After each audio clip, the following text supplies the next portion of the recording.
KBS 1라디오 뉴스레터 K.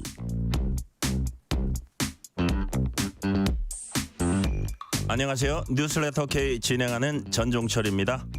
이재명 전 민주당 대표가 최종 득표율 89.77%로 역대 대선 경선 가운데 가장 높은 득표율을 기록하면서 어제 민주당 대선 후보로 선출됐습니다.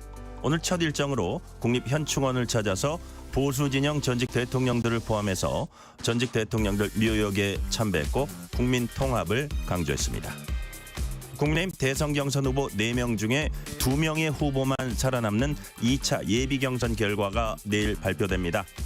컷오프를 하루 앞두고 김문수 후보는 수출 정책을 내놨고 홍준표 후보는 중소기업 중앙회를 찾았습니다.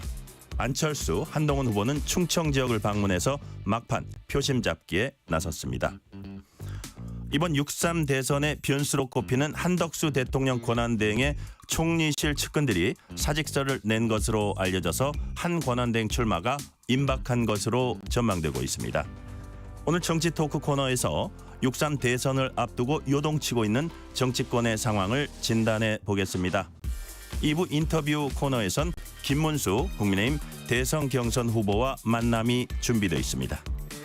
이렇게 선거 시즌이 되면 정치 테마주가 들썩이는데 기업 실적과 관계가 없어서 투자자들의 각별한 주의가 요구됩니다. 돈 워리 코너에서 정치 테마주를 주제로 얘기 나눠봅니다. 뉴스레터 K 지금부터 시작합니다.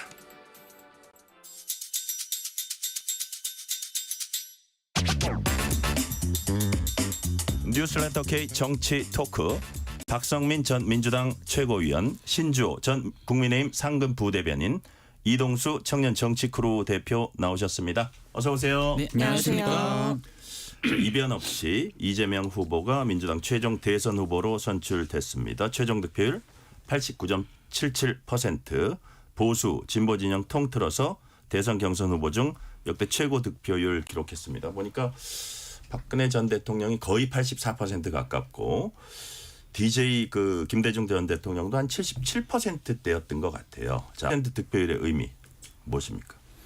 그러니까 세간에선 이런 평가를 합니다. 민주당이 아니라 명산당이다. 민주당이 민주적 정당이 아니라 사실상 이재명의 일극 체제인 정당이었던 것은 익히 알고 있었지만 이 정도로 당내 구조가 민주적이지 않은 경우가 있었냐 이런 의심들을 하세요. 명산당입니다. 공산당.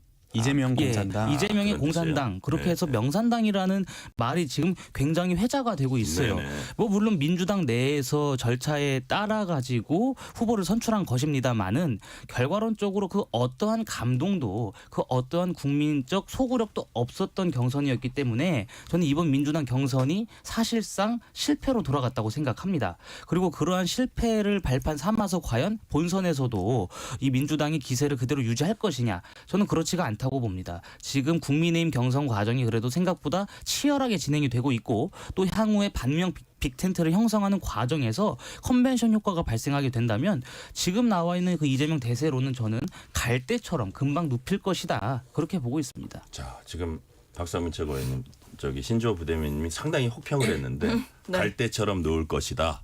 하고 그 전에 이 부분 압승을 한 것도 좀 비판적으로 봐주셨어요. 어떻게 평가하십니까? 저는 그런 식으로 공산당이다 이렇게 이야기를 하시면 좀 납득이 안 되는 게, 당원들과 국민들이 자발적으로 투표해서 선출이 압도적으로 된 걸 가지고 이거를 공산당 운운을 할 수가 있는 건지, 정상적인 정치 체제 하에서 이루어진 일이고, 오히려 그런 공산당 운운하실 거면 과거 김기현 대표가 선출됐던 과정을 봐야 되는 거 아닐까요? 그때도 윤석열 대통령이 오다 내리고 사실 용산에서 오다 내려서 특정 후보를 밀어 올리고 연판장 돌리면서 특정 후보 출마 못하게 하고 여러 가지 일들이 있었잖아요. 이준석 후보, 그러니까 지금 이준석 후보가 당시 이제 당대표 자리에서 쫓겨났던 것도 그렇고, 대통령 마음에 안 들면 당대표 갈아치우는 당이야말로 공산당이라는 이름이 어울리는 게 아닌가라는 생각이 들어서 국민의힘에서 자꾸만 이 이재명 후보가 압도적으로 선출된 것을 두고 마치 굉장히 불건강한 상태에서 이것이 도출된 결과인 것처럼 폄훼를 하셔도 정당하게 이 선택을 받은 거다라는 말씀을 드리겠습니다. 네, 정당하게 선택을 받은 거다. 이동수 대표님.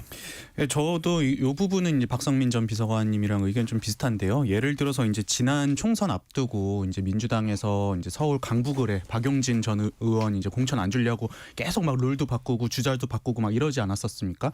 만약에 그런 식으로 경선을 했었더라면은 이제 이번에 이 득표율이 비난받을 수 있다고 저는 생각을 하는데, 근데 이번 경선 같은 경우에는 사실 그냥 당원들이랑 여론조사로 이제 선택을 해서 그냥 이렇게 나오는 거잖아요. 그래서 이걸 굳이 막 폄훼할 필요는 없지 않을까 저는 그렇게 생각을 하고요.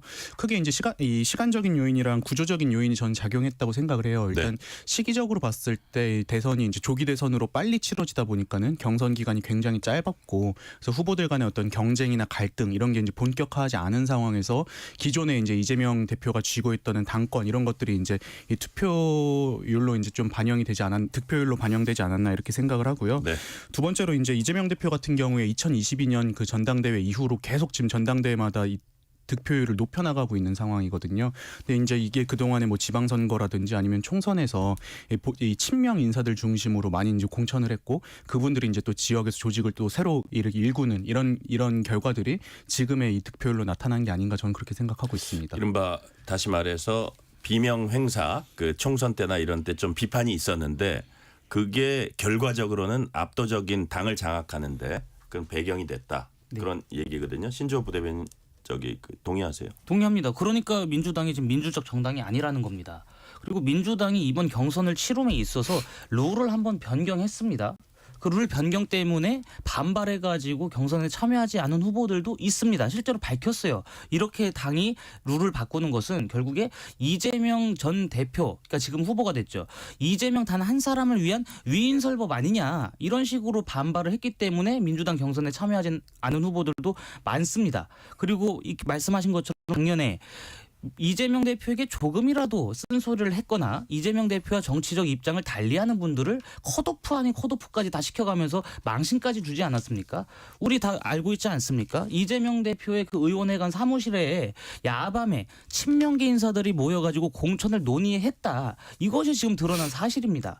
그 정도로 지금 민주당이 이재명에 반대하는 사람들을 다 내치고 다 솎아내고 그분들을 밀어냈기 때문에 이러한 90%의 득표하는 결과를 얻은 겁니다. 근데 이것이 민주적 절차에 따라서 정당하게 선출된 것이라고요? 지금 당장을 보면 그럴 수 있겠습니다만은 이 긴 사이클로 보게 되면은 결코 민주당이 정상적인 과정으로 대선 후보를 선출했다고 볼 국민은 없을 거라고 좀 봅니다. 자, 어쨌든 압도적 지지가 가능했던 이유에 대해서 설명을 하시면서 좀 상반된 시각으로 이동수 대표하고 신조어 부대변인이 말씀하셨는데, 박성민 최고위원한테 제가 이런 질문을 한번 드려보고요. 거의 관련되는 질문입니다. 이재명 후보는 성남시장, 경기도지사 걸쳐서 이제 국회에 입성했습니다. 거쳐온 궤적을 보면은 당내 주류라고 보긴 힘들었어요. 불과 몇 년 전까지만 해도. 근데 20대 대선 경선 당시에 그때 정말 치열했습니다. 50.29%로 과반 간신히 넘기면서 이낙연 당시 후보를 제치고 후보로 확정됐고, 그 이에 이제 본선에서는 아깝게 졌고, 근데 이제 경선을 거치면서 상처도 컸고 그 후유증이 꽤 오래 갔습니다. 근데 불과 3년 만에 당을 장악했어요. 그 요인이라 그럴까요? 그 배경은 박성민 최고위원은 뭐라고 보세요? 근데 뭐 이게 단 한 가지 이유만으로 설명이 될까요? 그렇지 않을 거라고 생각하고요. 여러 가지 복합적인 요인이다. 뭐 일단 정치 상황 자체가 바뀌었죠. 그러니까 네. 지금 우리가 대선을 치르고 있는 이 상황이 그냥 통상의 대선 국면이 아니라 이 윤석열 전 대통령의 파면으로 치러지는 선거잖아요.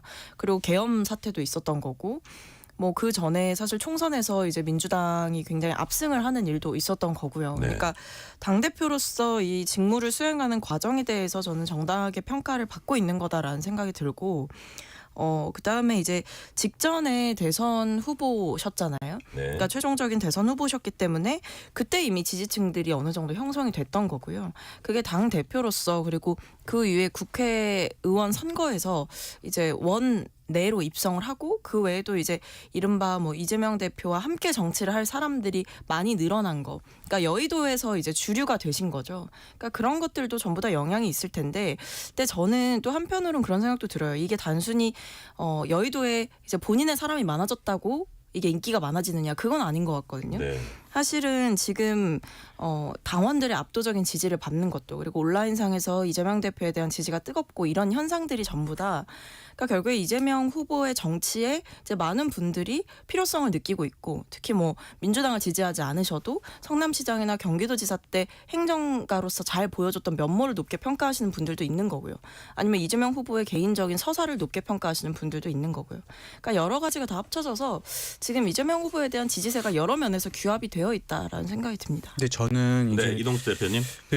어떤 면에서는 정말 이재명 대표 대단하다고 생각하는 게 민주당이 전통적으로 이제 김대중 전 대통령의 그 동교동계 혹은 이제 뭐 친노 친문으로 이어져온 계파가 있었잖아요. 근데 네. 이분 같은 경우에는 이 계파들에 전혀 소속된 적이 없었던 분인데 자 혈혈단신으로 그 계파들을 다 이제 뛰어넘어서 지금 본인이 당을 장악한 상황인 거잖아요. 근데 저는 어떻게 이럴 수 있었을까? 네. 이제 좀 온라인에서 민주당 지지 성향이 강한 이런 이 커뮤니티나 이런 데 게시글들을 보면은 많이 나오는 의견 중에 하나가 그 이재명 전 대표 그냥 후보가 이제 뭐 전투형 노무현이다 이런 표현들이 좀 많이 나오더라고요. 그러니까 이분이 과거에 이제 민주당 당원들이 이제 염원해왔던 어떤 과제들이 있지 않습니까? 뭐 검찰 개혁이라든지 혹은 뭐 적폐청산과 같은 과제들을 확실하게 그냥 밀어붙일 수 있는 사람이다라는 그 당원들의 어떤 그 염원 같은 게 좀 반영되는 것 같아요. 그래서 그런 것들이 이제 그 이런 열광적인 지지로 나타나는 게 아닌가 저는 그렇게 보고 있습니다. 신조 부대변인 이 부분은 어떻게 보세요? 뭐 이런 얘기를 하는 분들도 있습니다.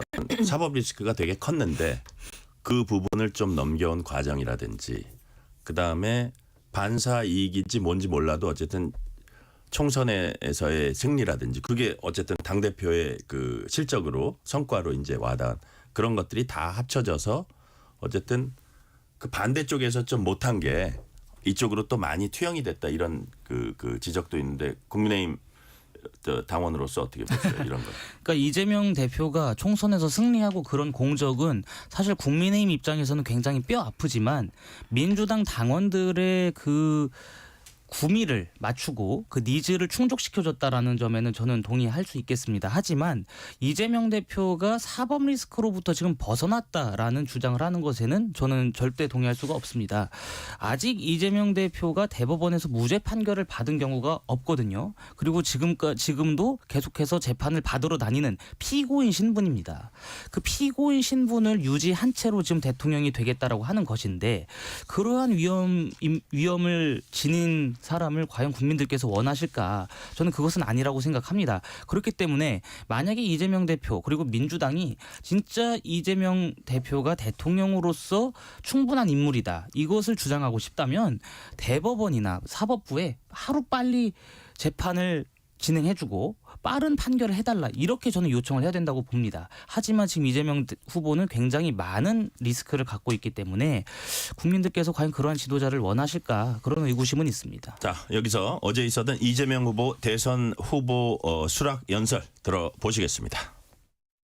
지금 이 순간부터 이재명은 민주당의 후보이자 내란 종식과 위기 극복 통합과 국민 행복을 갈망하는 모든 국민의 후보입니다. 더 낮은 자세로 정치의 사명이자 대통령의 제1과제인 국민 통합의 책임을 확실하게 완수하겠습니다. 자 박성민 최고위원님 통합 14차례 언급했습니다. 통합을 강조한 이유 뭘까요?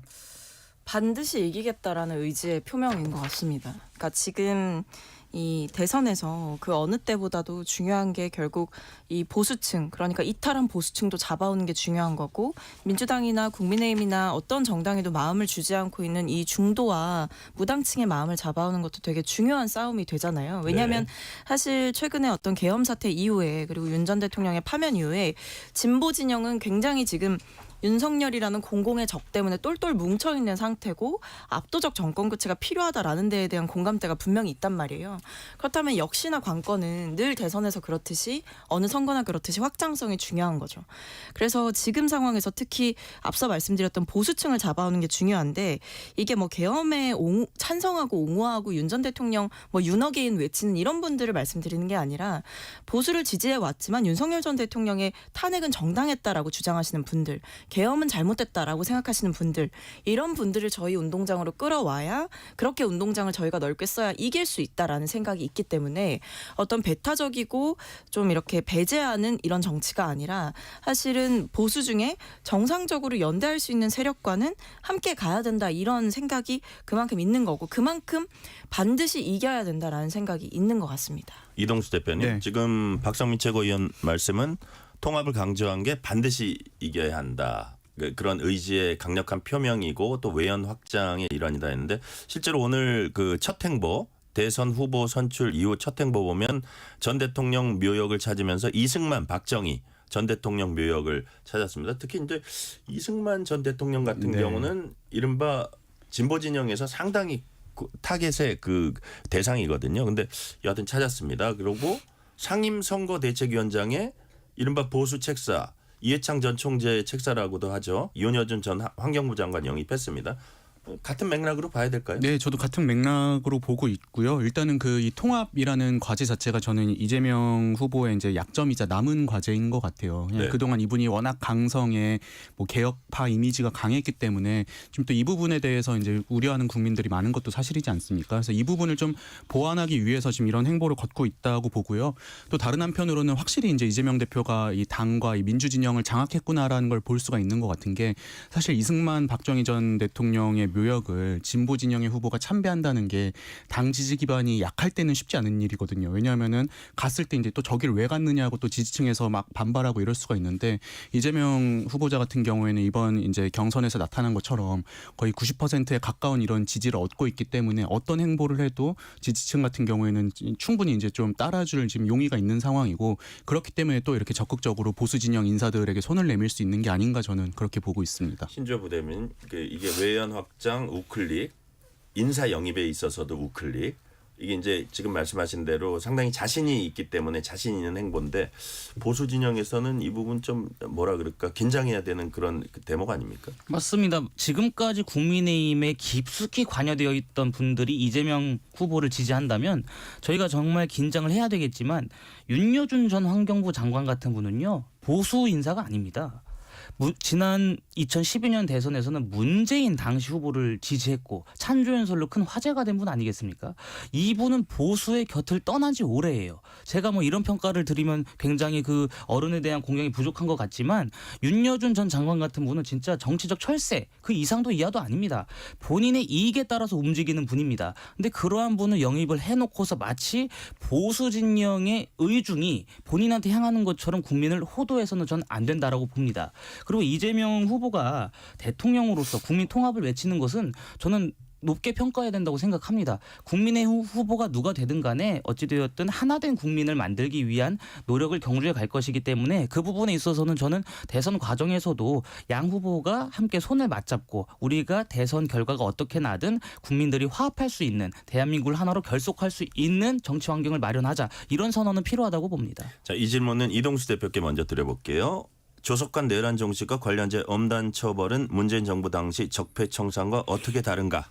이렇게 취재진이 이재명 후보에게 물었습니다. 그랬더니 이재명 후보가 뭐라 그랬냐면, 명백한 중범죄자 봐주는 게 정치적으로 바람직한지 국민들 판단에 따를 일 아닌가 싶다라고 답했는데, 또 보수 진영 일각에선 이런 대답을 보고 문재인 전 대통령 때도 그랬지만 보통 이렇게 시작해서 적폐청산이 진행된다, 이렇게도 얘기하거든요. 그 부분에 대해서는 어떤, 예를 들어서 우려를 좀 불식시킬 수 있는 방안이 있을까요? 근데 이거는 저는 이재명 대표가 그동안 보여줬던 모습 비춰봤을 때 뭐 정치 보복 안 한다, 이런 뭐 상대방을 대상으로 한 뭐 검찰 수사 이런 거 없다, 이렇게 약속을 하는 게 국민들한테 신뢰를 많이 주지는 못할 것 같긴 해요. 왜냐하면은 지난 대선 때도 보면 이제 당시에 윤석열 후보가 뭐 문재인 정부 적폐청산 수사하겠다 이러니까는 당시에 이제 이재명 후보가 2월달에, 그러니까 22년 2월에 울산의 이제 유세 현장에서 어떤 후보가 정치 보복을 그렇게 대놓고 공언하고 하느냐, 정치 보복은 숨겨놨다 몰래 하는 거다, 뭐 이런 식으로 이제 또 발언을 해서 논란이 되기도 했었거든요. 아주 최근에는 정치 보복 자기는 네, 안 해본 적이 한다고는 없다. 얘기를 했는데, 이제 사실 좀 우려를 표하는 분들은 좀 많이 있을 것 같습니다. 근데 저는 이 문재인 전 대통령 때랑은 좀 상황이 다를 것 같고, 이재명 네. 대표가 그래서 이제 또 강하게 하진 않을 것 같다고 추측은 하는 게, 전망은 하는 게, 왜냐하면은 일단은 그 문재인 전 대통령의 사례를 봤잖아요. 너무 네. 강하게 적폐청산이나 이런 수사를 하다 보면은 또 그 반작용도 강할 수밖에 없고 그만큼 또 이제 뭐 이탈하는 지지층이라든지 중도층이 있을 수밖에 없는 상황이고 거기에 더해서 지금 이재명 후보자 같은 경우에는 뭐 공직선거법 위반 건이야 이제 좀 무죄나 아니면은 뭐 이렇게 좀 선거권이나 이런 거에 피선거권에 영향을 주지 않는 쪽으로 이제 매듭 지어지는 걸로 다들 예측을 하고 있지만은 또 남겨져 있는 수사가 많지 않습니까? 그럼 본인의 또 대통령 이후도 만약에 대통령이 된다고 해도 그 이유를 생각하지 않을 수가 없는데 그런 점에서도 저는 막 아주 강하게 정치 보복이라든지 뭐 무슨 적폐청산 수사 이런 거를 안 하진 않을까 이렇게 전망을 하고 있습니다. 그러니까 이제 한 나라의 지도자가 된 다음에 그게 이제 달라질 수는 있지만 지금까지 쭉 해온 행보를 볼 때 예를 들어서 그 총선 때 1년 전 총선 때 어떤 그 비명 행사라고 이른바 비명 행사라고 그런 거를 볼 때도 뭐 그렇게 하겠다 그런 적은 없거든요. 근데 어쨌든 결과적으로는 그렇게 많이 평가를 하는데 박성민 최고위원님은 정치 보복 안 하겠다는 이재명 후보의 어떤 말 이게 사람들에게 신뢰성을 줄까요? 뭐 사실 저는 지금 상황에서 뭐 필요한 말씀을 하셨다라고 생각을 하고 네. 뭐 신뢰를 할지 말지는 사실 말보다는 이제 행동으로 지켜봐야 되는 문제라고도 보고 있어요. 네. 근데 제가 말씀드리고 싶은 건 일단 환경적으로 그러기 쉽지 않은 그러니까 정치 보복을 할 수 있는 어떤 환경은 아닐 것이다. 왜냐하면 사실 이 정권을 교체하는 것도 중요하지만 네. 대통령이 당선이 되고 나서 그 뒤에 이제 국정 운영을 해 나가는 과정 속에서 국민들의 지지는 되게 필요한 기반이 되는 거거든요. 왜냐하면 대통령의 지지가 떨어지고 정부의 힘이 초기부터 빠지게 되면 사실 뭐 여당과의 관계가 안 좋아질 수도 있는 거고 뭐 야당의 공격이 더 거세질 수도 있는 거고 그러면서 국정 동력 자체가 좀 상실될 위험이 있다라는 거죠. 그렇기 때문에 아마 특히 초반부에 여러 가지 이제 집권 플랜에 따라서 해야 할 일들을 로드맵을 짜놓고 실시를 할 거고 그 과정 속에서 어떤 정치 보복이라던가 이런 것들을 할 여력이 저는 없을 거라고 봅니다. 오히려 통합을 해야지 그런 것들이 잘 진행이 된다. 네, 국정 그런 과제가. 것도 그렇죠. 그리고 네. 국민들의 지지를 오히려 잃게 될 수 있는 요인이 되기 때문에 그런 부분에 생각하지 않을 거라고 보고 방금 여력이 없을 거다라고 말씀드린 것 중에 하나는 어쨌든 인수위 없이 출범하는 정부잖아요. 그렇기 때문에 사실 윤석열 정권이 유지되는 동안에 있었던 여러 가지 일들 그리고 지금 대내외적인 국내 상황이 상당히 심각하기 때문에 그 부분에 집중하고 그것을 해결해 나가는 데에도 사실 시간이 충분치 않을 것이다. 이런 얘기들이 있어서 일하기 바쁘지 않을까 싶은데요. 네, 신주호 부대변인님. 네. 국민의힘 내에서는 이른바 정치 보복에 대한 우려가 있습니까?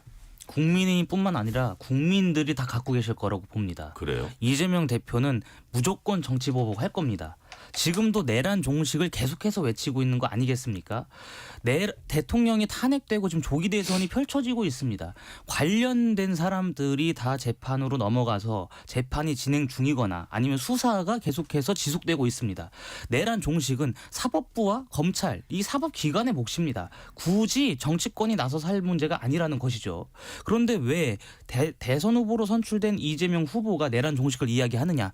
내란 종식을 빌미 삼아가지고 국민의힘을 비롯한 상대 진영을 사실상 괴멸시키겠다는 그런 독재적 발상이라고 저는 봐요. 그러니까 왜 이런 주장을 할 수밖에 없냐면 이재명 대표가 정치 보복 안 한다. 그 얘기를 어떻게 믿습니까? 이재명 대표가 지난번에 유튜브 방송인가요? 어디 나와서 그런 얘기 한 거 아닙니까? 자신의 체포동의안을 가결시킬 때 가결표를 던진 의원들은 검찰과 짰다. 이 발언을 했습니다. 2023년 가을에 있었던 일을 2025년 봄경에 와가지고 얘기를 한 거예요. 뒤끝이 엄청난 분입니다. 무조건 정치 보복할 뿐이에요. 게다가 뭐 친형 강제 입원 이런 논란도 있는 분 아니겠습니까? 가족들을 향해서도 무자비한 그 복수의 칼날을 갈았던 분이 본인을 억압하고 본인과 정치적 반대편에 있었던 사람들을 화합하고 포용하고 넘어간다? 그 누구도 납득하지 못할 겁니다. 네, 저는 이 부분에서 이동수 대표님. 이제 만약에 이재명 후보자가 당선이 된다면은 네. 그 이후에 이제 이 문제를 놓고서 굉장히 어려운 상황에 놓일 때가 많을 거라고 저는 봐요. 그러니까는 좀 전에 이제 박성민 전 비서관께서 뭐 이재명 대표가 만약에 대통령 되면 일하기 바쁠 거다 이렇게 말씀해 주셨는데 아마 본인도 이제 대통령이 된다면은 이 어떤 경제 혹은 산업 이슈들을 주도권을 갖고 가길 원하실 것 같습니다. 그래야 이제 또 중도층도 좋아하고 네. 이제 좀 리스크가 덜하잖아요. 근데 또 당원들은 사실 요구를 하는 게 물론 이것도 중요하다고 하겠지만은 이제 뭐 내란 종식이라든지 혹은 이제 누구누구 수사 왜 안 하느냐 이런 요구를 계속할 수밖에 없는데 그러면 이제 국민적인 요구와 당원들의 요구 사이에서 굉장히 좀 어려운 선택을 하게 되지 않을까 저는 그렇게 보고 있습니다. 네. 이재명 후보가 민주당 대선 후보로 선출되자 국민의힘에선 쓴소리가 나왔습니다. 권영세 국민의힘 비상대책위원장 목소리 들어보시겠습니다. 민주당이 이재명 1급 독재 정당임을 입증한 사실상의 이재명 대관식이었습니다. 이미 권력을 다 쥔 듯 40일 뒤 민주당 정부라는 말까지 나왔습니다. 심지어 이재명 폴리페서 사조직인 성장과 통합은 특정 인사들을 차기 정부 요직으로 거론하고 나섰습니다. 대선도 치르기 전에 자리 나눠먹기부터 시작한 것입니다. 민주당 내부에서도 당 전략에 혼선을 준다, 법적 문제 소지가 크다는 등의 비판들이 터져나왔습니다. 자, 권영세 비상대책위원장뿐만 아니라 국민의힘 대변인들은 아버지 이재명 후보 추대식, 이재명 1급 체제 그대로다. 뭐 이런 비난을 했습니다. 자, 박성민 최고위원님, 국민의힘이 왜 이렇게 즉각적으로 비판을 할까요? 아니 뭐 할 수 있는 게 지금 이거밖에 없으니까 이재명은 안 된다. 뭐 이재명 이 정당은 잘못됐다. 뭐 이런 이야기를 하시는 것 같은데, 근데 제가 앞서도 말씀드렸듯이 뭐 네. 1급 체제 이런 말이 저는 무의미한 비판이라고 봐요. 솔직히 그러면 민주당이 지금 의석도 많이 가지고 있고 이재명 후보가 사실은 이 본 후보로 올라서는데 가장 큰 역할을 한 사람이 누굴까요? 윤석열 전 대통령이에요. 그러게 누가 불법 계엄을 하라고 했습니까? 그러게 누가 조기 대선을 만들라고 했습니까? 그리고 총선도 마찬가지입니다.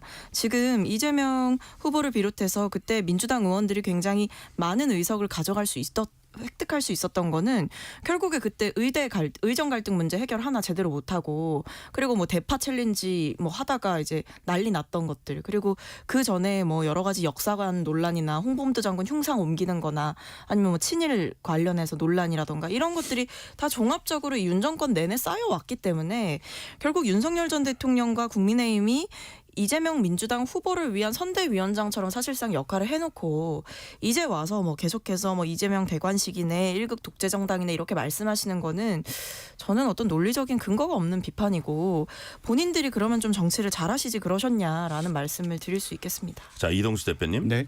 지금 2위, 3위 김동연, 김경수 후보 득표율 합해서 한 10% 정도. 당내에서 앞으로 이제 견제도 뭐 거의 어렵겠다 이거지만, 만약에 대통령이 될 경우 행정권, 입법권에 의해서 행정권까지 장악해서 독주 체제가 더 강화될 거다. 정말 견제 수단이 없다. 뭐 이런 얘기까지 나오거든요. 이 부분을 어쨌든 국민의힘이나 이 보수 진영에서는 계속 앞으로 30여일 동안 부각을 시킬 것 같은데, 거기에 대한 어떤 대응 논리나 뭐 불식 방안이나 이런 게 있을까요?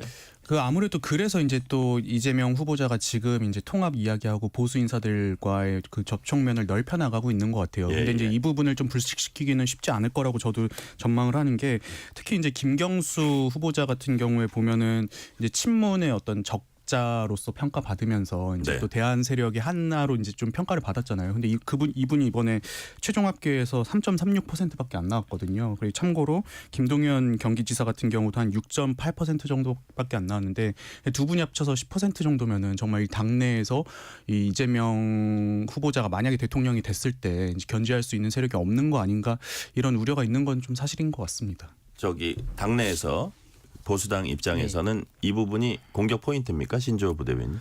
공격 포인트라기보다 이제 민주당의 그 미래가 너무 훤히 보이기 때문에 안타까운 심정을 안 가질 수가 없습니다. 말씀하신 것처럼 박근혜 전 대통령이 지난 2012년 경선에서 80%가 넘는 압도적 득표율로 경선에서 통과가 되고 대선 후보로 선출된 다음에 당시에 새누리당의 사실상의 2인자 혹은 대통령을 견제할 수 있을 만한 사람이 없었습니다. 그러다 보니까 대통령의 독단적인 의사결정이 이루어지고 소통이 부족했고, 그러다 보니까 결국에 탄핵으로 이루어진 거 아니겠습니까? 저는 민주당도 그러한 전철을 밟게 될 가능성이 굉장히 농후해졌다고 봅니다. 자, 요 질문은 이제 교통 소식 전하기 전에 짧게, 시간 거의 다 됐는데 박성민 최고위원께만 여쭤볼게요. 이번 2, 3위 기록한 김동연, 김경수 후보 모두 이재명 후보 돕겠다고 했습니다. 뭐 당연한 얘기인데, 이분들이 이번 경선 참여로 어떤 걸 얻었을까요? 글쎄요. 사실 일단은 어떤 2위, 3위 간의 차이가 그렇게 크지 않았다라는 점을 생각해 볼 때, 그리고 네. 워낙 당내에 압도적인 주자가 있었다라는 점을 생각해 볼 때 정치적으로 어떤 뭐 후발 주자로서 좀 눈도장을 찍거나 이러기는 사실은 구조적으로 어려웠던 것 같아요. 그래서 엄청나게 크게 눈에 보이는 득이 있다. 이 과정을 통해서 많은 걸 얻었다. 이렇게 보기는 사실은 저는 어렵다고 생각하고 다만 이제 앞으로의 어떤 이 짧지만 대선 과정에서 어떻게 역할을 하느냐를 사실 저는 이 당원들이 두 눈 부릅뜨시고 지켜보실 거라고 생각을 하거든요. 어쨌든 그 전국을 돌면서 본인들의 정견을 발표를 하고 토론을 하고 공식적으로 본인을 소개할 수 있는 자리들이 주어졌었잖아요. 네네. 그렇다고 한다면 당장 어떤 이 후발주자로서의 지위를 얻었다라고 보기는 어렵지만 그럼에도 분명히 주목하는 분들은 있을 것이다. 그리고 이제 이재명 후보를 돕겠다라고 얘기한 만큼 이 본선 과정에서 얼마나 두드러지는 활약을 보여주는가에 따라서 어떤 평가가 조금 달라지지 않을까 생각합니다. 네, 이 시간 교통 상황 알아봅니다. 라디오 교통정보센터 서휘영 리포터 나와주세요. 네, 먼저 산불로 인한 통제 구간이 있습니다. 대구 노곡동 함지산에 발생한 산불 진압 작업으로 인해 경부고속도로 북대구 영업소는 양방향으로 전면 통제입니다. 도로 이용에 참고해 주시기 바랍니다. 이어서 서울시내 퇴근 정체입니다. 내부순환로 성산 방향 마장램프에서 정릉터널까지 정체고요. 마장램프 1차로에 고장난 차가 서 있어서 혼잡을 더합니다. 강변북로 일산 쪽 동작대교에서 한강대교 사이 4차로에 화물차 사고 발생했는데요. 성수대교부터 여파받는데 지나서 가양대교까지 밀립니다. 공항 쪽 올림픽대로 청담대교부터 가양대교 지나는데 1시간 이상 걸리고요. 북부간선로 도심 쪽으로 신내나들목에서 종암까지 속도 내기 어렵습니다. 수도권 제1순환선 경기 동쪽에 사고가 있습니다. 판교에서 구리 방향 성남 요금소 광장부에 사고 발생했고요.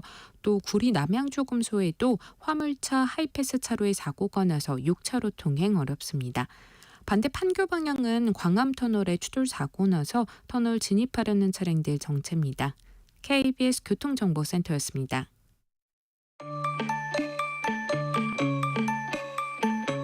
퇴근길 당신과 함께 읽는 세상 이야기 KBS 1라디오 뉴스레터 K 문자 샵 9730 짧은 문자 50원 긴 문자 100원 어플리케이션 콩은 무료 유튜브 KBS 1라디오 계정 채팅창도 열려 있습니다. KBS 1라디오 뉴스레터 K 정치토크 박성민 전 민주당 최고위원 신주호 전 국민의힘 상근부대변인 이동수 청년정치크루 대표와 얘기 나누고 있습니다. 자, 앞으로 35일 정도 남았죠. 대선의 핵심 변수 짚어봅니다. 먼저 이재명 후보 공직선거법 사건과 관련해서 대법원 전원합의체가 지금 속도를 내고 있습니다. 자, 이동수 대표님. 네. 결론 시점과 내용이 변수가 될 수 있을까요? 저는 변수 전혀 안 될 거라고 전혀 생각을 안될 하는데요. 거라고 봐요? 왜냐하면 이제 대법에서 2심 무죄가 문제가 있다고 판단을 할 경우에는 이제 뭐 파기환송이나 파기자판을 할 수 있다 지금 얘기 나오고 있지 않습니까? 네. 근데 파기환송 같은 경우에는 이제 2심을 파기를 하고 이제 다시 돌려보내면서 이제 좀 시간에 좀 딜레이가 생기기 때문에 이거는 대선 전에 끝날 일이 없다고 저는 보고 있고요. 파기자판 같은 경우에는 이제 2심을 파기하고 본인들이 이제 뭐 유죄로 어떻게 형을 결정을 하는 건데 이 경우에도 지금 가장 유력한 대선 주자잖아요. 근데 가장 유력한 대선 주자를 거짓말 좀 했다고 막 피선거권을 박탈하는 판결을 과연 대법원이 할 수 있을까? 저는 불가능하다고 보고 있습니다. 현실적으로 어렵다. 네. 자, 예를 들어서 지금 5월 11일 이전에 신주호 부대변인 만약에 어떤 그 대법원이 정말 초고속으로 결론을 낸다. 네.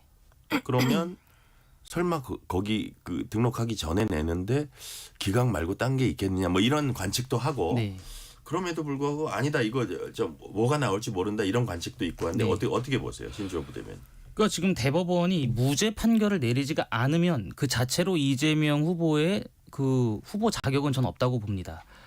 2심으로 파기환송을 시키는 것은 유죄 취지로 했기 때문에 다시 돌려보내는 거 아니겠습니까? 네. 그게 아니거나 아니면 이재명 대표를 이 시급성 때문에 대법원 자체에서 판결을 하는 파기자판이 이루어질 수도 있는 것인데 저는 그 무엇이 되었든 간에 대법원에서 무죄 판결을 내리지 않는다라고 하면은 민주당 그리고 이재명 후보는 대선 후보직을 내지 말아야 된다고 생각합니다. 이재명 후보가 아니라 다른 분을 급하게 구해서 내보내는 건 되지만 이재명 후보를 그대로 대선 후보로 밀어넣는다면 저는 국민적인 비판을 피할 수 없을 거라고 봅니다. 진행되고 있는데 결론이 안 나오더라도 내놓으면 안 된다. 그렇습니다. 왜냐하면 현실성은 좀 떨어지는 것 같은데요, 이게. 민주당이 지난 2017년 대선 때도 그런 이야기를 했습니다. 당시에 박광훈 공보단장이 직접 입장을 밝혔는데요. 홍준표 후보가 재판이 진행 중이기 때문에 네. 대통령은 물론이거니와 대선 후보로서의 자격도 갖추지 못했다. 그런 입장을 공식적으로 발표한 바가 있습니다. 그 당시에 발표한 내용에 따르면 이재명 후보야말로 대통령 자격뿐 아니라 대선 후보의 자격조차도 갖추지 못한 분 아니겠습니까? 그때는 맞고 지금은 또 틀립니까? 그러니까 민주당이 지금 계속해서 과거에 본인들이 해왔었던 정치적 주장을 되새길 필요가 있다고 저는 봐요.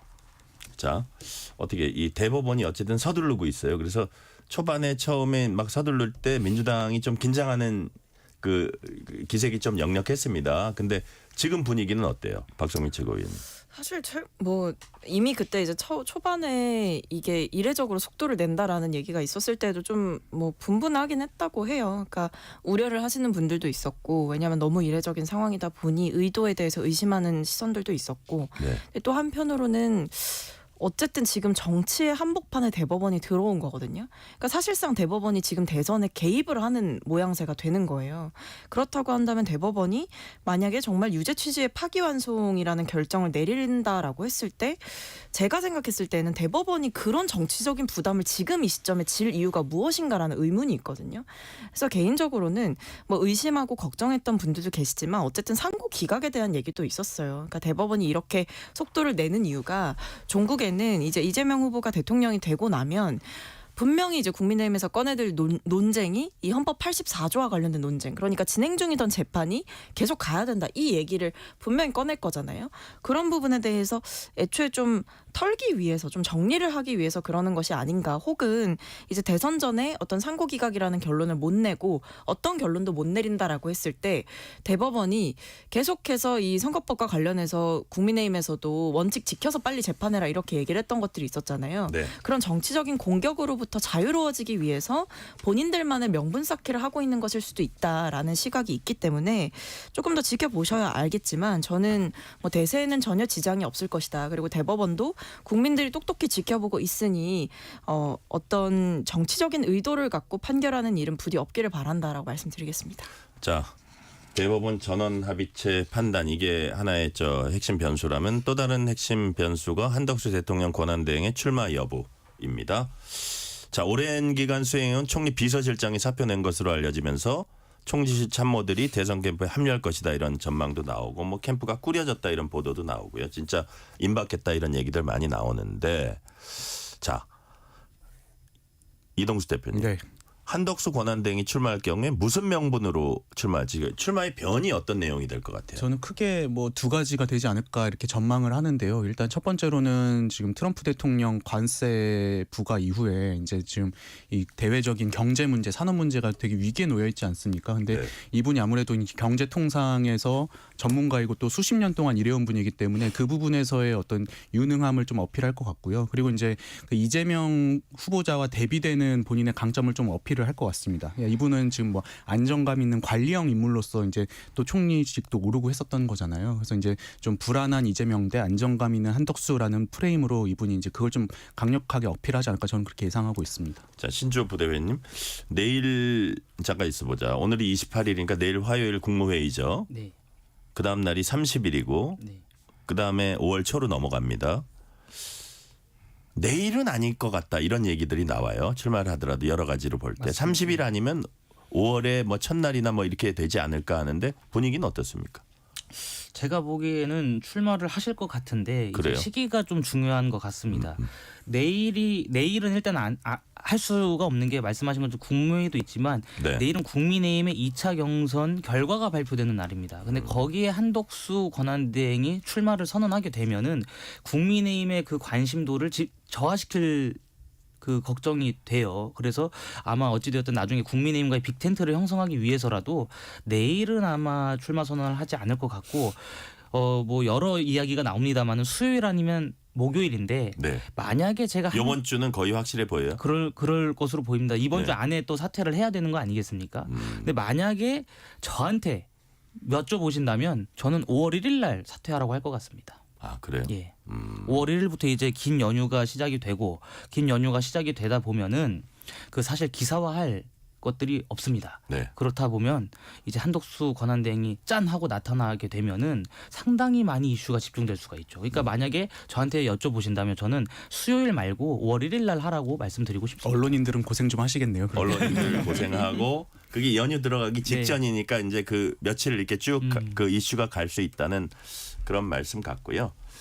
자 그렇다면 자 국민의힘 이제 4강 후보죠. 지금 내일 이제 2명이 걸러지긴 하지만 뭐 이렇게 뭐 온도차는 있는데 대부분 지금은 이제 단일화를 해야 된다 이런 방향으로 가고 있거든요. 박성민 최고위원님 어떻게 예상하시기에 단일화는 한다고 봐야죠. 어떻게 예상하십니까? 어떤 방식으로 할 것 같아요? 뭐 방식까지는 제가 예견하기는 좀 어려울 네네. 것 같고요. 근데 일단 한덕수 대행과 단일화는 뭐 할 거라고 봐야죠.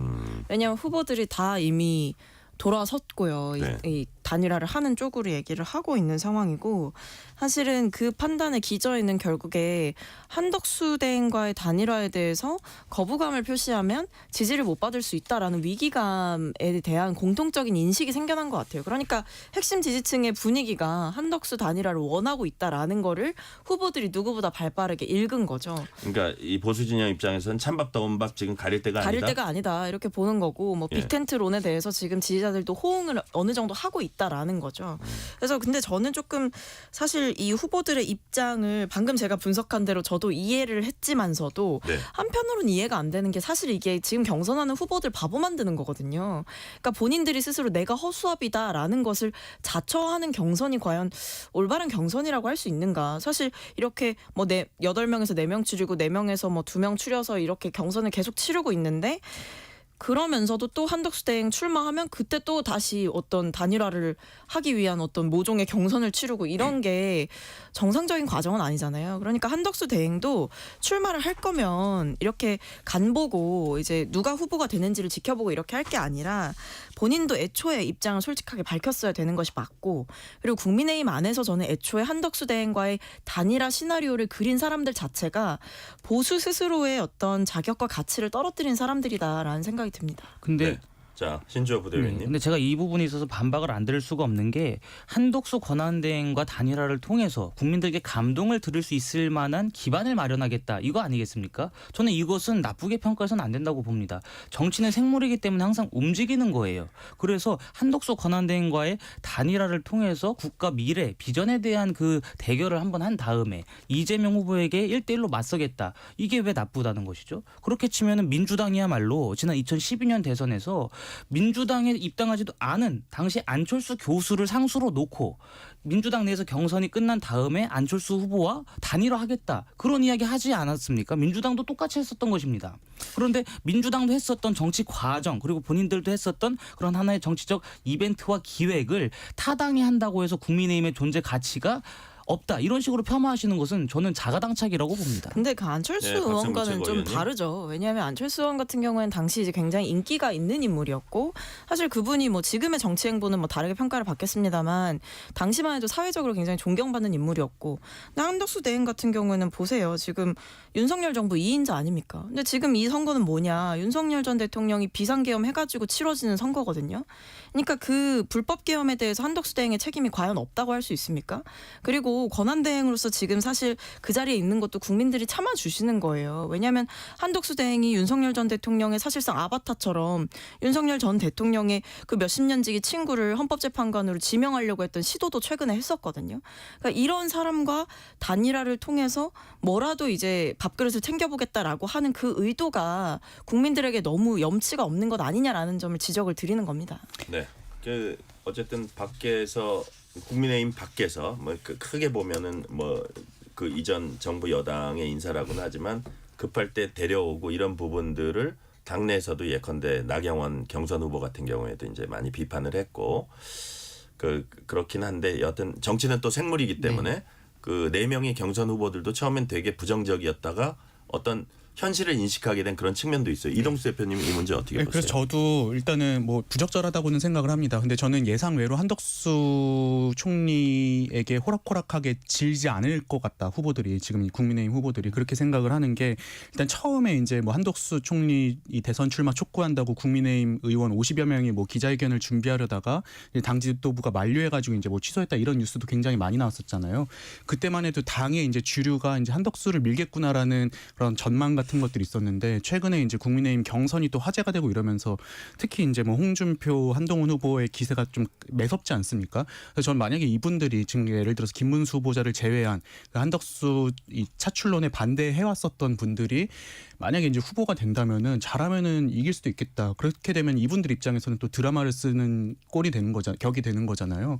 그래서 저는 어떻게 보면 해볼만하다라고 생각을 하는데, 근데 박성민 전 최고께서 말씀하신 것처럼 이제 뭐 처음부터 경선에 합류해서 뭐 좀 같이 경쟁을 했다면 모를까 이렇게 부전승 기다리듯이 이렇게 마냥 있다가 나중에 이제 뭐 단일하자 이런 건 전 좀 상도 이상 좀 맞지 않다라고 저는 생각하고 있습니다. 근데 그런 부분이 또 일찍 나오는 것도 부담되고 지금처럼 늦게 나오는 것도 부담되고 이래저래 다 부담되는 그런 상황인데 신조 부대변인 보시기에 마지막 두 명은 네. 내일 이제 오후에 이제 발표가 되잖아요. 약간 탄핵 찬성 한 명, 탄핵 반대 한 명 뭐 이렇게 될까요? 어떻게 될 걸로 보세요? 저는 그렇게 될 거라고 봅니다. 그래요? 어찌되었든 지금 2대2 구도에서 상당히 양 진영 간의 팽팽한 모습을 보여주었기 때문에 내일 발표되는 2차 경선 결과는 탄핵에 찬성하셨던 후보 한 분과 탄핵에 반대하셨던 후보 한 분이 최종적으로 저는 2인 결선에 오를 것이라고 생각이 됩니다. 그런데 그랬을 때 지금 이동수 대표께서 말씀하신 것처럼 정당이라고 하는 것은 후보를 낼 수 있어야 됩니다. 선거의 후보를 이렇게 공천할 수가 있어야지 정당의 그 존재 이유 아니겠습니까? 그런데 만약에 김문수 장관이 결선에 가시고 뭐 다른 분이 결선에 가셔가지고 그 이렇게 1대1로 맞붙었을 때 내가 국민의힘의 경선을 통과해서 본 후보가 되면은 한덕수 후보와 단일화하겠다라고 가열차게 주장을 하시는 분과 아니면 국민의힘 내부의 경쟁력을 키우겠다라고 하시는 분이 대결을 펼치게 되면은 저는 또 다른 드라마가 펼쳐질 수 있을 거라고 봅니다. 또 다른 드라마. 근데 저는 지금 이게 이동수 대표님. 국민의힘 미래에도 결코 긍정적이지 않다라고 보는 게 왜냐하면 이제 국민의힘이 그동안 미래에 긍정적이지 않은 게 단일화 시도가 이거 자체가 예. 이제 옳지 않다, 옳지 않는 걸 떠나서 긍정적이지 않다고 보는 게 영향이. 왜냐하면은 이제 국민의힘이 그동안 보면은 이제 워낙 어려운 일들을 많이 겪다 보니까는 네. 이제 우리 후보들이 경쟁력이 없으니까 외부에서 차출해야 된다 이런 목소리 되게 많았잖아요. 그래서 지지난 대선 때도 뭐 반기문 전 유엔 사무총장을 차출해야 된다, 혹은 당 대표로 황교안 전 국무총리 데려와야 된다. 또 지난번에도 이제 윤석열 전 검찰총장 모셔왔다가 지금 이 사단이 났는데, 근데 저는 자당에서 이제 자기 대통령 후보도 못 내는 당에 과연 청년들이라든지 신인들이 믿고 도전할 수 있을까? 저는 이런 분들이 이제 좀 나중에 이제 여기에 뭐 참여해서 뭐 이렇게 좀 정치에 출마하려고 할 때 그 부분이 좀 꺼려질 것 같고요. 그리고 과거에 이제 뭐 한나라당 시절처럼 보수 정당이 주류의 위치에 있다면은 이제 유능한 인재들이 뭐 차출한다고 해도 뭐 알아서 다 모이겠지만은 지금은 보면 거의 총선 3번 연속으로 막 왕창 이제 깨지고 있는 상황이잖아요. 이런 상황에서 인재들이 민주당 가려고 하지 과연 이 수도권도 험지라고 하는 국민의힘에 오려고 할까? 저는 이런 생각이 들어요. 그래서 국민의힘이 좀 이 출마하려는 이 주자들에게 신뢰를 주기 위해서라도 이런 모습은 앞으로는 좀 지양해야 되지 않나 이렇게 보고 있습니다. 인재 충원에까지, 특히 젊은 인재 충원에까지 영향을 미칠 정도로 당에는 기본적으로 안 좋다. 박성민 최고위원도 비슷한 생각이세요? 저는 뭐 어떤 그런 거시적인 관점 이전에 일단 한덕수 대행 자체가 저는 그렇게 인기 있는 카드가 아닌데 너무 한덕수 대행을 과대평가하는 것 같다라는 생각이 있어요. 그러니까 좀 미몽에 사로잡혀서 어떤 사리분별이 제대로 안 되는 느낌인데, 사실 한덕수 대행은 어떤 독자적인 지지층과 팬덤을 가지고 있다라고 보기도 어렵고 본인만의 색깔이 확고한 사람도 아니라고 저는 생각이 되고요. 그리고 사실 관료로서 오랜 시간 재직을 한 것은 맞으나 정치의 길을 제대로 한 번도 걸어본 적 없는 사람이라는 점을 평가해 본다면, 그리고 특히나 가장 큰 결함인 윤 정권의 2인자라는 타이틀을 가지고 있는 사람에게 윤석열 전 대통령의 파면과 함께 치러지는 선거에서 큰 돌풍을 기대한다라는 것 자체가 저는 정치를 너무 우습게 보는 시도일 수도 있고 그리고 여의도만의 어떤 정치공학적인 계산이 과하게 개입된 내용이다. 저는 국민들의 어떤 관심이나 호감을 끌기에는 너무나 부족한 카드다. 확장성이 없는 카드다. 이렇게 보고 있습니다. 네, 시간이 딱 1분만 남았으니까 국민의힘 당직자인 신주호 부대변인한테만 여쭤볼게요.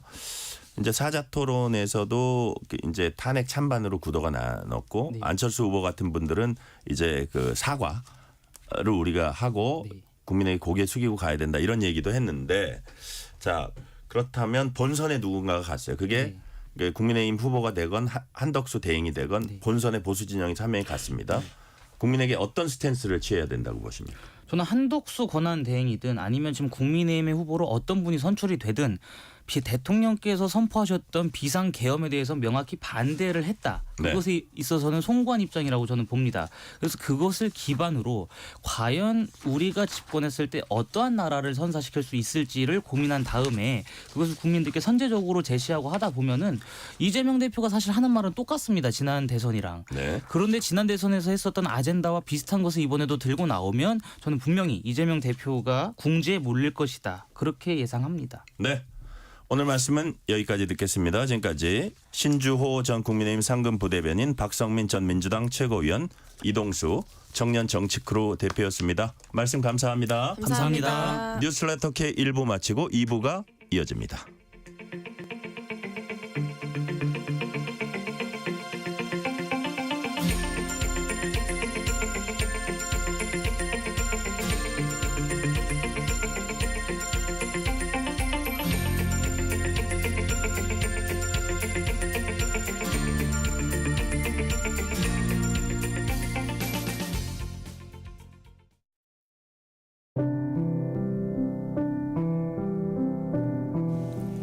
KBS 라디오 연중기획 희망충전 대한민국 636번째 이야기. 안녕하세요. 아나운서 유지원입니다. 8살 남주는 책가방을 메고 학교에 가는 친구들이 제일 부럽습니다. 2년 전 극심한 다리 통증으로 찾은 병원에서 예상치도 못했던 소아암 판정을 받게 된 남주. 기대했던 초등학교 입학 대신 왕복 4시간 거리의 병원을 오가는 힘겨운 항암 치료가 시작됐는데요. 건강했던 몸은 점점 야위었고 씩씩했던 목소리도 예전보다 더 작아졌습니다. 항암 치료가 마무리된 후 또 한 번의 큰 수술을 받아야 하지만 치료비 마련이 막막하기만 한 상황. 아이 간병으로 일을 놓은 아빠와 작은 식료품점으로 생계를 이어가고 있는 베트남인 엄마는 더 이상 빚을 질 곳도 도움을 청할 곳도 없이 초조한 시간만 보내고 있습니다. 걱정과 근심 속에 매일 밤잠을 설치는 남준의 가족. 남주가 건강한 모습으로 학교에 다닐 수 있도록 여러분의 격려와 사랑을 보내주세요. 여러분의 따뜻한 손길이 희망의 빛이 됩니다.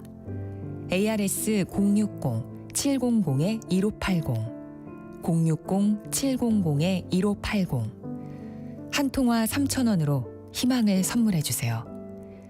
KBS 라디오 연중기획 희망충전 대한민국은 초록우산 어린이재단, 인탑스 주식회사 그리고 청취자 여러분과 함께합니다. ARS 060-700-1580 한 통화 3,000원입니다.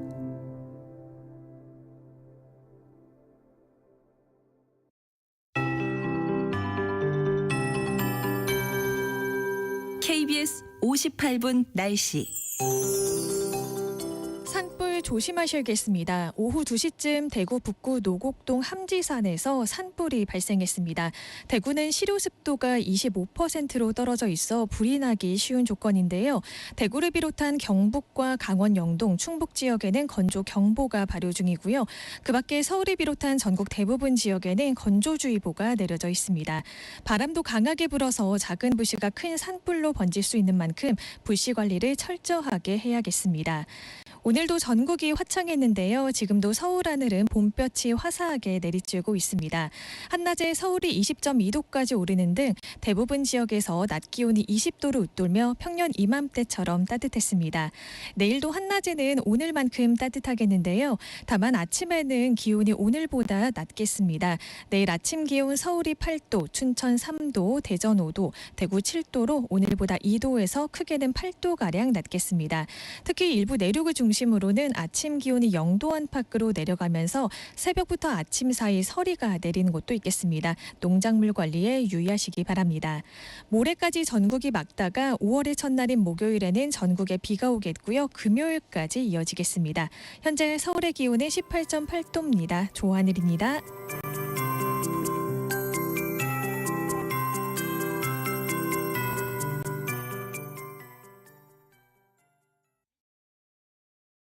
정성을 다하는 국민의 방송 KBS가 6시를 알려드립니다. AM 711kHz, FM 97.3MHz, KBS 1라디오입니다. HLKA.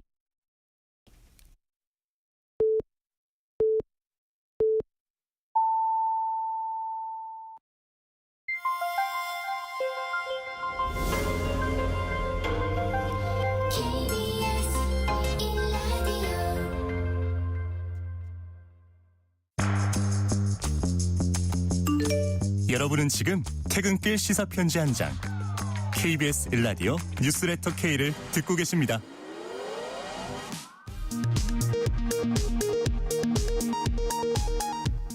이 시각 라디오 정보센터 뉴스입니다. 대구 노곡동에서 발생한 산불이 계속 번지면서 산림당국이 산불 2단계를 발령했습니다. 주민과 등산객에게 대피령이 내려졌고 경부고속도로 북대구 나들목 진출입이 차단됐습니다.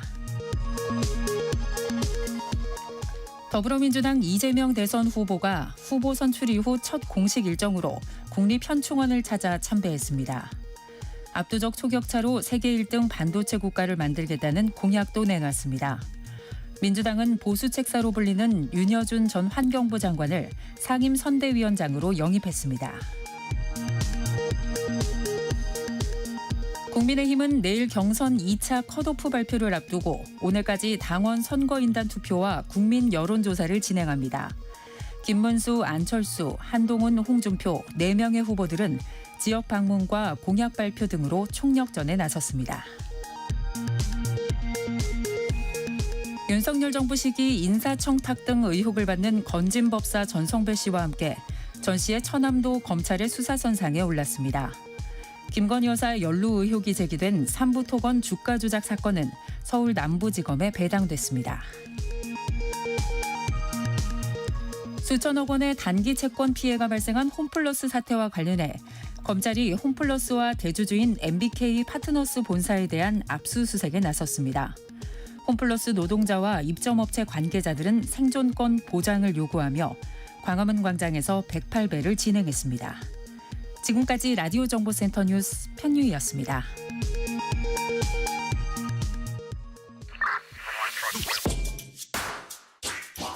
뉴스의 진수를 보여주는 인터뷰 뉴진수.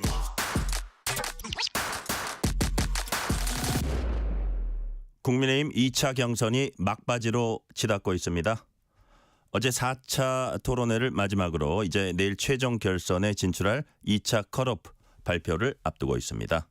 2차 컷오프는 당심 50%, 민심 50% 반영해서 어제 오늘 투표로 진출자 결정합니다. 오늘은 국민의힘 김문수 대선 경선 후보와 함께 자세한 말씀 들어보겠습니다. 김문수 후보님 어서 오세요. 네, 반갑습니다. 눈코 뜰 새 없는 일정 중에 이렇게 시간 내주셔서 진심으로 감사드립니다. 네, 감사합니다. 자, 오늘 그 수출 5대 강국 공약 발표하셨어요. 이거 어떤 내용입니까?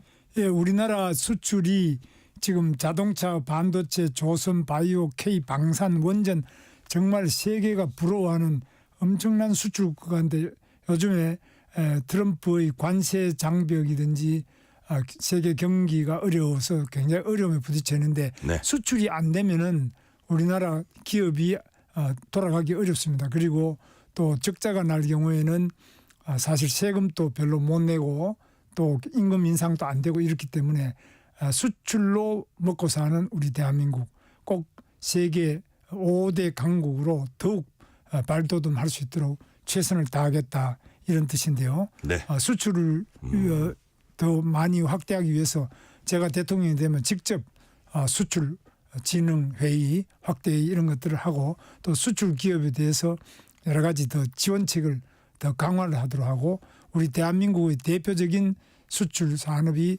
다른 외국에 비해서 초격차를 유지할 수 있도록 최선을 다해서 지원토록 하겠습니다. 네. 결국 대한민국은 수출로 먹고 사는 나라다. 그래서 대통령이 그 회의까지 주재하면서 초격차 유지하도록 하겠다는 말씀 주셨고요. 내일 국민의힘 대선 경선 2차 컷오프 발표 있습니다. 자, 2차 경선 당원 투표 첫날 42% 투표를 기록했는데 예상보다 좀 높은 수준이다 이런 평가도 나오고 있고요. 당원들 관심이 높다는 거라고 볼 수도 있거든요. 그 이유가 뭐라고 보세요? 지금 이번에 4자 경선인데 네. 실제로 상당히 치열한 점이 많이 있습니다. 홍준표 후보 또 한동훈 후보, 안철수 후보 저하고 이렇게 하는데 치열하게 상당히 재미가 있습니다. 민주당에 네네. 비하면은 민주당은 뭐 이재명 후보가 89.77 이거 뭐 재미가 없잖아요. 네. 이런 것은 뭐 북한에 있는 김정은의 득표율이나 또는 중국의 시진핑 득표율처럼 재미가 없는 뻔한 투표인데 우리 국민의힘은 상당히 재미도 있고 또 드라마틱한 그런 점이 많기 때문에 투표율이 높은 것으로 생각합니다. 자, 국민의힘은 드라마틱한 경선이다 이런 말씀해 주셨고요. 그렇다면 이제 판세 얘기를 좀 해볼게요. 이른바 국민의힘 대선 경선 김문수, 한동훈, 홍준표 3강 구도다 이런 얘기가 나오는데 자 1, 2차 경선을 좀 거치면서 혹시 김문수 후보님께 조금 더 민심이나 당심이 온다 이런 그 느낌을 받으십니까? 어떻게 뭐 데이터도 좀 갖고 계실 것 같아요. 내부적으로는. 뭐 데이터도 있는데 당심에서는 제가 압도적으로 우위에 있고요. 민심 부분에서는 상당한 정도로 앞서지만은 그러나 확실하게 당심만큼은 격차가 벌어지지 않는데 그 이유는 바로 한덕수 권한대행이 출마를 한다 이런 이야기를 계속 많이 언론에서 나왔기 때문에 한덕수 권한대행의 표와 네. 저 지지하는 여론이 상당히 중복되는 게 있습니다. 네네. 그래서 한덕수 후보를 빼버리면 제가 상당히 앞설 수 있는데 한덕수 후보를 넣었기 때문에 마치 우리 후보가 상당히 4명이 아니라 5명처럼 이렇게 돼가지고 그 경우는 여론조사에 조금 교란 현상이 있습니다. 그러니까 당심에서는 김 후보님이 압도적으로 앞서는 걸로 보고 있다. 다만 이제 민심에서는 앞서지만 약간 치열한 국면이 있는데 이런 것들이 한덕수 대행이 이제 출마하냐 안 하냐 이런 변수가 남아 있기 때문에 더 그런 것 같다. 이렇게 보시는 여론 거네요. 설문에서 아예 우리 당 후보로서 경선에 들어오지 않은 네. 한덕수 권한대행을 마치 우리 당의 경선 후보처럼 넣고 4명만 물어야 되는데 5명 묻는 이런 여론조사 같은 걸 해서 발표를 하는데 그렇게 되면 이제 제가 손해를 제일 많이 보는 그런 결과가 있습니다. 네네. 그래서 그 이후에 출마하면 하신 거고요. 네. 국민의힘 경선 구도 보면 지금 현재로서 4명이 뭐 찬탄이다 반탄이다 뭐 2대2다 이런 얘기를 하는데 네. 자 이제 내일 오후에 2차 컷오프에서 2명이 결선에 진출하게 되는 건데 네. 이때도 뭐 비슷한 구도로 갈 걸로 보시는지 아니면 본인이 어쨌든 거기 들어가는 거는 확실하다고 보시는지 그런 경선 전망을 좀 해주세요. 2차 경선 컷오프. 전망은 제가 뭐 틀림없이 1위는 틀림없는데 저 주변에서 기대하기로는 네. 이번에 한꺼번에만 50%를 넘으면 안 되겠냐 했는데 그거는 상당히 쉽지 않을 것 같고요. 4명이 겨루고 있기 그러나 때문에. 1등은 뭐 저는 틀림없을 것으로 보고 있습니다. 그러나 이제 2등이 누가 되느냐 그리고 그 다음에 이제 마지막 경선에서 누가 되느냐 그런 문제가 남아 있습니다. 네. 김문수 후보님께서는 1등은 확실하다. 그 네. 말씀 그다음에 2등이 누군지는 모르겠지만 그렇다면 뭐 2차 경선에서 50% 넘는 거는 현실적으로 쉬운 일이 아니기 때문에 네. 아마 최종 경선까지 가지 않겠느냐 이렇게 이제 예상을 해 주신 거네요. 예, 그렇게 보고 있습니다. 네. 자, 아까 한덕수 대통령 권한대행 그 말씀하셨는데요. 그 김문수 후보님은 일찌감치 대선 후보가 되시면 단일화를 추진하겠다. 입장을 밝히셨습니다. 한덕수, 김덕수 뭐 이런 말씀도 예. 하셨고요. 예. 최근에 나머지 후보들이 대부분 좀 이렇게 참 부정적이었다가 보니까 이렇게 좀 아니 뭐 긍정적인 걸로 이렇게 입장 변화하는 모습들이 좀 보이거든요. 그 이유가 뭐라고 보세요? 그만큼 이제 당심이나 민심에서 네. 누구든지 다 힘을 합쳐서 민주당 이재명 후보를 이겨라. 네. 지금 뭐 무소속이다 무슨 당이다 이거 따지지 말고 반 이재명 빅 텐트를 쳐서 반드시 이재명을 이겨라 이런 국민의 명령이 있다고 보기 때문에 그 민심과 당심을 반영하기 위해서 이제 후보들이 그렇게 말한다. 저는 미리부터 네. 우리 한덕수 권한대행이 만약 출마한다면은 우리하고 성격이 똑같기 때문에 소위 표가 분산돼서 갈라먹는 게 되는데 뭉치면 이기고 흩어지면 진다. 네. 우리가 경험을 가지고 있습니다. 과거에도 이해창 후보 같은 경우도 뭉치지 못해서 이인재 후보가 나온다 이러면은 패배했지 않습니까? 네네.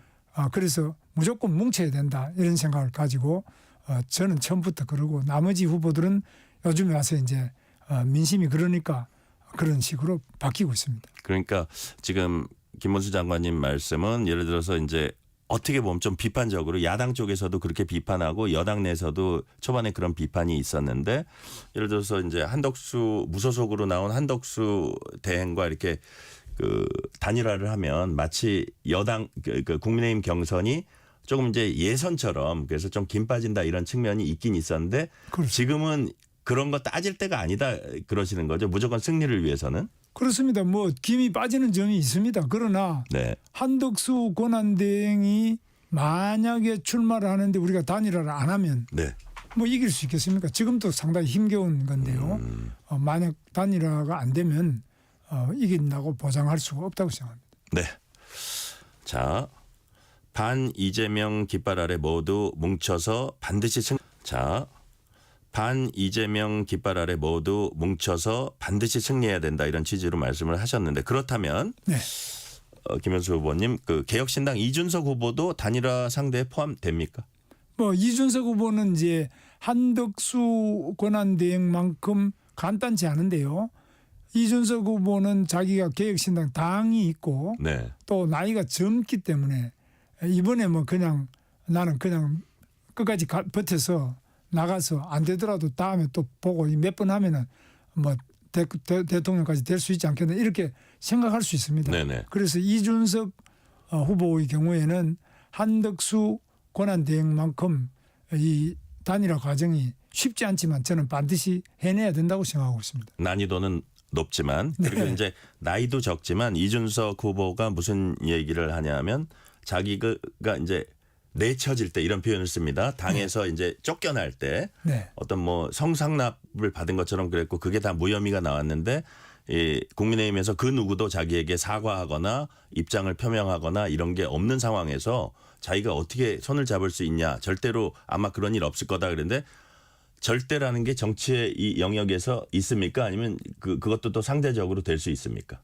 뭐 절대는 정치에서는 없습니다. 네. 그러면 이준석 후보를 설득하거나 어떤 하는 것도 충분히 정치의 세계에서는 가능하다 그런 말씀이세요? 예, DJP 아시지 않습니까? 네네. 뭐 DJ와 JP는 정말 서로 양극처럼 보이지만 네네. 뭐 하나의 목표를 향해서 손을 잡고 DJP라는 신조를 만들면서까지 이 양극이 하나가 된 이런 사례가 우리 정치에도 많습니다. 네네. 자 그렇기 때문에 충분히 난이도는 좀 높아 보이지만 네. 정치력으로 해결 가능하다 그런 취지로 말씀해 주셨어요. 그렇습니다. 네네. 자 과반 득표자가 없어서 이제 3차 경선이 진행된다면 국민의힘 대선 후보 5월 3일에 선출이 됩니다. 네. 한대행 출마 입장은 이번 주 중에 나올 것으로 이제 예상하는 관측이 지배적입니다. 네. 만약에 단일화 논의가 이루어지면 사실상 경선이 끝난 뒤에 이제 단일화 논의나 어떤 그 절차가 진행이 될 텐데 만약에 한 대행과 어떤 단일화 절차 진행한다면 어떤 방식으로 진행이 돼야 한다고 보세요? 뭐 그거는 이제 정말 쉽게 예측할 수는 없습니다만 다만 과거에 네. 노무현 후보가 나왔을 때 정몽준 후보하고 당도 다르고 성격도 거기도 아주 서로 대조적인 그런 분인데 네. 두 사람이 바로 투표일을 며칠 앞두고 원샷으로 경선에서 끝냈잖아요. 네네. 그래서 당시에는 다 이해창 후보가 되는다고 저도 그 이해창 후보 당선 위해서 열심히 했는데 이 단일화 경선을 통해서 극적으로 이 지지율이 올라가서 노무현 후보가 이해창 후보를 꺾었습니다. 네. 그래서 그런 것도 하나의 사례가 될 수 있다고 보고 있습니다. 그렇군요. 자, 그리고 또 김문수 장관님께서 비교적 젊은 나이에 아마 당 선거관리위원장 하신 적이 있어서 좀 성공적으로 이끈 적이 있었나요? 예, 공천관리위원장. 공천관리위원장. 예. 저는 우리나라 역사에서도 드물게 공천관리위원장 겸 인재영입위원장을 했어요. 네. 제가 인재를 영입해서 또 공천도 두 가지 겸직을 하셨군요. 두 개를 겸직을 했고 제가 공천관리위원장으로서 공천에서 잡음이 하나도 없었습니다. 어떻게 하든지 간에 돈 공천, 두 번째는 쪽지 공천이라는 건 있는데요. 네. 돈 받고 공천해 주거나 쪽지 공천은 대통령이나 당대표의 오다 쪽지를 받아서 그대로 해주는 건데 저는 사실 최병렬 대표님이 저를 공천위원장으로 임명하셨는데 최병렬 위원장님도 공천에서 배제를 시켰습니다. 그만큼 제가 악명이 높았는데요. 개인적으로는 굉장히 죄송스럽고 이게 부담이 많이 되는 일이었지만 당시에 모든 국민들의 여망이 좀 물갈이를 해라 이렇게 해서 중진 의원님들을 한 36분을 네. 다 이렇게 물갈이를 했는데 제가 굉장히 힘들었고 지금도 그 때문에 마음의 빚을 많이 지고 있습니다. 네. 어쨌든 결과는 좋았다는 말씀이시고요. 네. 최근에 을지문덕이 회자되고 있습니다. 김문수 의원님께서 페이스북에 언급하셨는데 국민의힘 경선과 을지문덕 장군 무슨 관계입니까? 지금 뭐 우리 대한민국이 아주 위기에 처해 있는데 적어도 덕수, 문수, 덕수, 네. 문덕 아닙니까? 네네. 그래서 문수, 덕수의 문덕이 힘을 합쳐서 수나라 110만 대군을 우리가 살수대첩 이겨내듯이 이번에 이재명 후보를 이겨내자 네. 이런 패러디를 아마 어떤 저희들 지지자인지 누가 했는 것인데 네. 제가 좋다 싶어서 제 페이스북에도 올렸습니다. 그러시군요. 네. 그 지금 말씀하신 만큼 이른바 반 이재명 빅텐트가 이 보수 진영에선 그만큼 절실하다 이런 의미로 읽힙니다. 네. 자, 그렇다면 이재명 후보가 대통령이 되면 안 되는 이유가 뭡니까? 첫째는 이재명 후보는 제가 경기도지사 할 때 성남시장을 해서 4년 동안 같이 일도 해봤고요. 네. 지금 뭐 모든 국민이 아시다시피 12개 죄목으로 5개의 재판을 받고 있는데 그 자체가 예를 들면은 대장동이다. 이 30만 평밖에 안 되는 조그마한 개발인데 여기에 얼마나 많은 사람들이 연루돼서 구속되고 또 그 핵심적인 인물이 스스로 목숨을 끊고 이런 불행한 일들이 있었습니다. 그리고 여러 가지 면에서 특히 이재명 후보에게 제일 문제되는 것은 자기 형님 공인회계사 이재선 공인회계사를 정신병원에 강제 행정 입원을 시키려고 했고 이 때문에 자기 형수한테 또 온갖 쌍욕을 하게 되는데 이런 부분들은 사실 우리가 볼 때는 일반적으로 상상할 수 없는데 이런 부분들에도 불구하고 지금 이재명 후보가 89.77% 이거는 정말 민주적인 나라에서는 있을 수 없는 그런 너무 쏠리는 지지도인데요. 김대중 대통령보다도 김대중 대통령은 뭐 호남의 절대적 지지와 민주당에서 절대적인 지지를 받았는데 그보다도 12% 높은 그런 압도적인 지지를 받고 있는데 이런 것은 굉장히 위험하다고 저는 보고 있습니다. 이 위험한 것이 지금 당 자체를 비판을 마비시키고 또 국회에서도 무조건 민주당이 그동안 보였던 어떤 독재적인 형태, 국회 독재, 뭐 탄핵을 30번씩 한다든지 계속 특검을 한다, 예산을 전부 삭감한다 이런 부분이 많이 있습니다. 그래서 네네. 이런 부분들이 만약 대통령까지 돼버리면 국회 독재에다가 대통령의 제왕적인 대통령 독재에다가 민주당 내부도 완전히 비판을 못하는 이런 독재 국가로 변한다면 우리 국민들이 이 자칫하다가는 정신병원에 전부 다 강제 입원될 우려가 있다 이렇게 봐서 저는 절대로 되면은 안 된다고 봅니다. 자, 이재명 후보 관련해서 질문 하나만 더 드리면요. 국민 통합을 특별히 강조하고 있습니다. 자, 그리고 후보 선출 바로 다음 날인 오늘 여러 전직 대통령 묘역을 방문했는데 이승만, 박정희 전 대통령 묘역도 참배했고요. 자, 이런 이른바 그 우클릭 행보, 기업 친화 정책, 이재명 대표의 우클릭 행보 어떻게 평가하세요? 뭐 그거는 잘한 일로 생각하고요. 저는 현충원에 갈 때마다 이승만 대통령, 박정희 대통령, 또 김영삼 대통령, 김대중 대통령 묘소를 다 참배를 합니다. 그건 기본입니다. 네네. 우리나라 대통령에 대해서는 가리지 않고 여야를 불문하고 다 참배하는 게 기본인데 네. 이제 이재명 후보가 이 기본을 지키게 된 것은 저는 환영한 일입니다. 그거는 뭐 잘하는 것으로 생각하고 있습니다. 네네. 어쨌든 표를 구하기 위한 그런 측면도 있을 텐데, 자, 김문수 후보님께서는 이제 당심에서 참 강점을 보이고 계신데 또 일부의 평가는 그 어떤 중도층에서 조금 그 상대적으로는 또 그 당심보다는 약하다 이런 평가도 있거든요. 이게 만약에 본선에 나가게 되시면 상쇄될 수 있는 것인지 그 중도층을 끌어들이기 위한 어떤 보관도 좀 갖고 계세요. 중도층이라는 것은 제가 아는 중도라는 것은 경제고 네. 민생이고 실용입니다. 그래서 이 경제를 누가 챙기고 기업을 누가 살리고 일자리를 누가 만들 수 있느냐 또 민생은 누가 챙길 수 있냐 이런 점에서 김문수만큼 할 사람이 있느냐. 저는 특히 네. 좌대도 있어봤고 우도 해봤고요. 네. 또 노동조합도 해봤고 사도 해봤고 노사 그리고 저는 영남 경북 영천 출신인데 제 아내는 전라남도 순천 출신입니다. 네네. 그래서 영호남도 저는 다 이렇게 같이 매일 한 집에서 같이 살고 있고요. 또 빈부를 같이 하는 부분 이런 부분에서 저만큼 모든 좌우 또 노사 빈부 동서 이런 걸 통합할 수 있는 사람. 네. 이 통합이 중도 아닙니까? 네네. 그래서 통합할 수 있는 사람이 저보다 더 이 구석구석 알고 있는 사람 누구냐.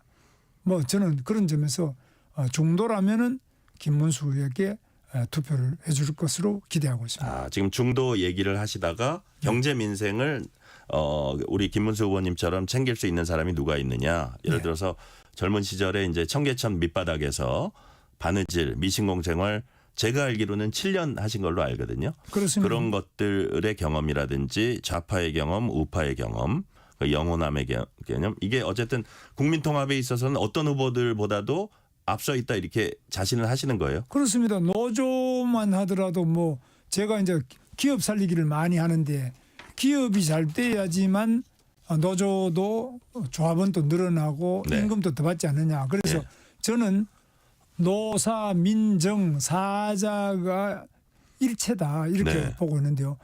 노조가 노동자들이 잘 살려면은 회사가 잘 돼야 되고 또 그 회사가 잘 되면은 국민도 또 세금이 많이 나오기 때문에 좋고 네네. 정부도 또 좋지 않습니까? 네네. 그래서 이렇게 대립하고 있는 노사가 알고 보면 하나의 몸이다. 이런 게 이제 중도적인 생각인데요.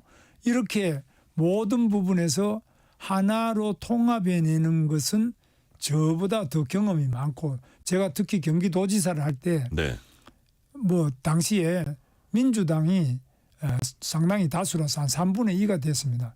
그럼에도 불구하고 저는 그 다 대화를 해서 통합을 해냈습니다. 서울시에서는 오세훈 시장님이 그때 네.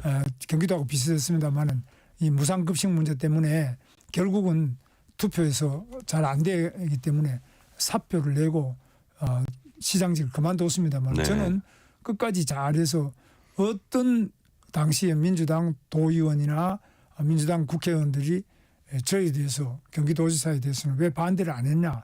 왜? 그것은 항상 대화를 하고 또 그분들이 합리적인 이야기는 들어드렸기 때문에 뭐 문제없이 원만하게 경기도가 일자리도 제일 많이 만들고 노사관계도 제일 좋고 그런 좋은 성과를 거두었고 GTX도 네. 그때 반대하는 야당이 많았지만은 다 성공적으로 해서 착공식까지 하고 제가 그만뒀습니다. 네.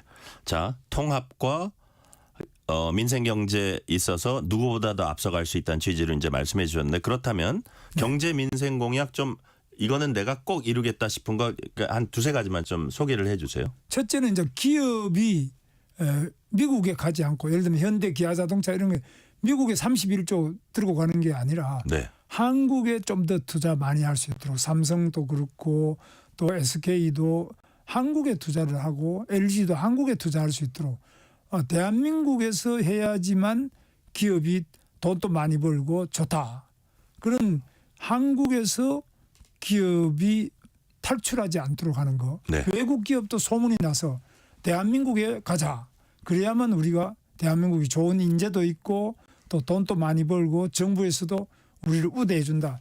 이렇게 만들어야 되는 게 이게 1번이고요. 네.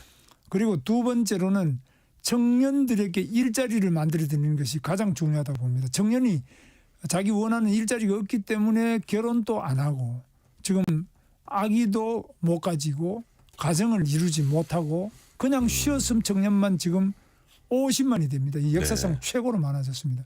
그래서 대학을 졸업해도 12개월 이내에 취업을 못하는 이런 우리 청년들에게 절망을 이기고 반드시 희망을 가지고 취업할 수 있도록 이렇게 일자리 만들어 드려야 되고요. 네. 세 번째로는 GTX 지금 파주에서부터 서울역까지 22분 만에 도착합니다만은 이 꿈의 철도 고속철도 네. 이것을 제가 창안했습니다만 이것을 A, B, C 노선 그리고 지방에도 부산, 울산 또 경남, 창원, 진주 이런 데까지 네. 대구에서도 대구, 구미 또 포항, 경주 이런 쪽 충청도에서도 대전, 세종 또 오송, 오창, 청주 이런 데 다 GTX로 바로 1시간 내로 전부 다 서로 교통이 될 수 있도록 이렇게 획기적인 교통수단을 만들어내겠습니다. 네. 한 5가지 정도 굵직굵직한 이제 말씀해 주셨어요.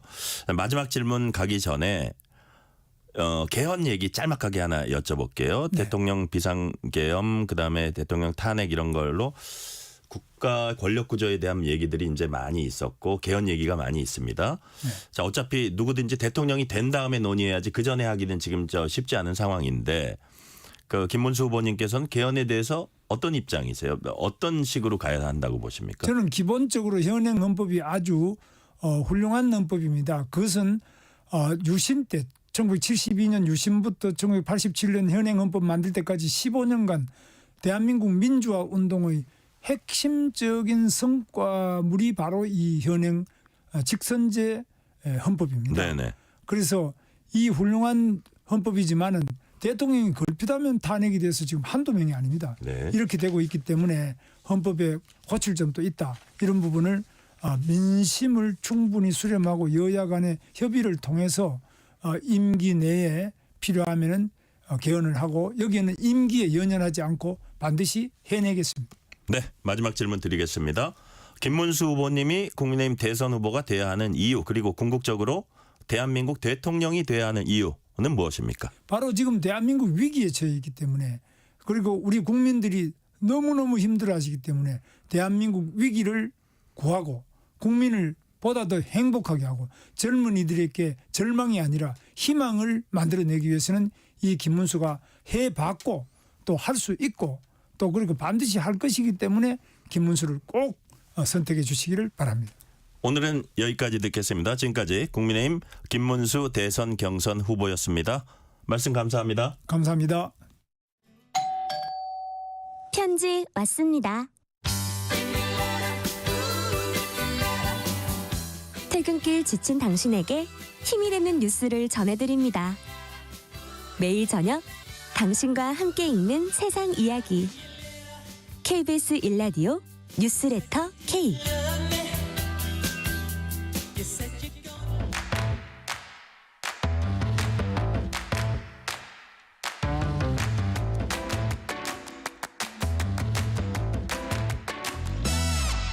오늘 가장 뜨거운 뉴스, 화제 소식 쏙쏙 골라서 전해드립니다. 뉴스레터 브리핑 연합인포맥스 윤슬기 기자 나오셨습니다. 윤슬기 기자님 어서 오세요. 네, 안녕하세요. 자, 이제 산불 소식입니다. 대구, 북구, 함지산에서 발생한 산불로 국가소방동원령과 함께 대규모 주민 대피령이 내려졌습니다. 이거 어떻게 된 건지 좀 정리를 해주세요. 네, 소방청은 오늘 오후 4시 5분쯤 대구 북구 함지산에서 발생한 산불에 대해 소방대응 1단계와 함께 국가소방동원령을 발령했습니다. 소방청장은 특정 시도의 소방력으로는 화재 등 재난에 대응하기 어렵거나 국가 차원에서 소방력을 재난 현장에 동원할 필요가 인정될 때 동원령을 발령할 수 있는데요. 대구 북구청은 함지산 인근 899가구 1,200여 명이 대피했다고 밝혔고요. 대피한 주민들은 화재가 발생한 노곡동과 무태조야동에 사는 이들로 대부분 근처 팔달초교와 매천초교로 대피했습니다. 산불은 오늘 오후 2시 1분쯤 노곡동 함지산에서 발생했고요. 소방청은 약 30분 전쯤 산불 3단계를 발령했다고 밝혔습니다.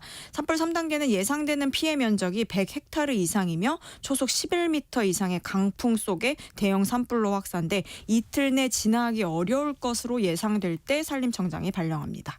지금 이 한국도로공사는요. 경부고속도로 북대구 나들목의 양방향 진출입을 오후 4시부터 차단한 상태입니다.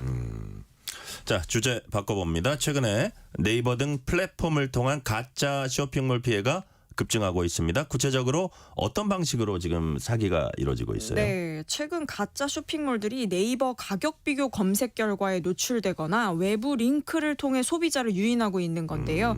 주로 무통장 입금만 가능하도록 유도한 뒤 돈을 입금받으면 배송 지연을 핑계로 시간을 끌다가 결국 사이트를 폐쇄해버리는 방식입니다. 네. 예를 들어 달리는 기린이라는 쇼핑몰에선 한 이용자가 샤넬 향수를 결제하고 배송을 기다리던 중 며칠 만에 사이트 접속이 차단되면서 피해를 입기도 했습니다.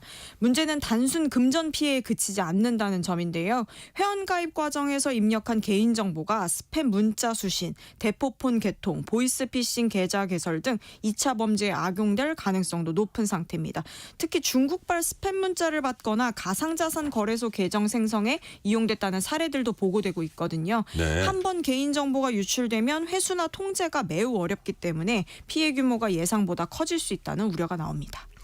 근데 이런 피해가 반복되는 데에는 플랫폼에 어떤 구조적 허점이 있지 않을까 그런 생각도 드는데 어떻게 보세요? 네, 현재 네이버 가격 비교 시스템은 스마트 스토어, 백화점몰, 외부몰 이렇게 나뉘어서 운영이 되고 있는데요. 네. 이 중 스마트 스토어는 사업자 등록과 통신 판매 신고 등 엄격한 심사를 거칩니다. 그런데 반면 외부몰은 상대적으로 심사가 느슨하기 때문인데요.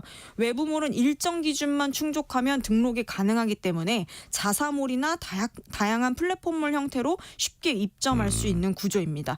네이버 측은 외부몰에 대해서도 거래 데이터와 이상 패턴을 실시간 점검하고 있다라고 설명하고 있긴 하지만 플랫폼을 벗어난 무통장 입금이나 전화 주문은 기술적으로 사전 차단이 어렵다는 한계를 인정하기도 했습니다.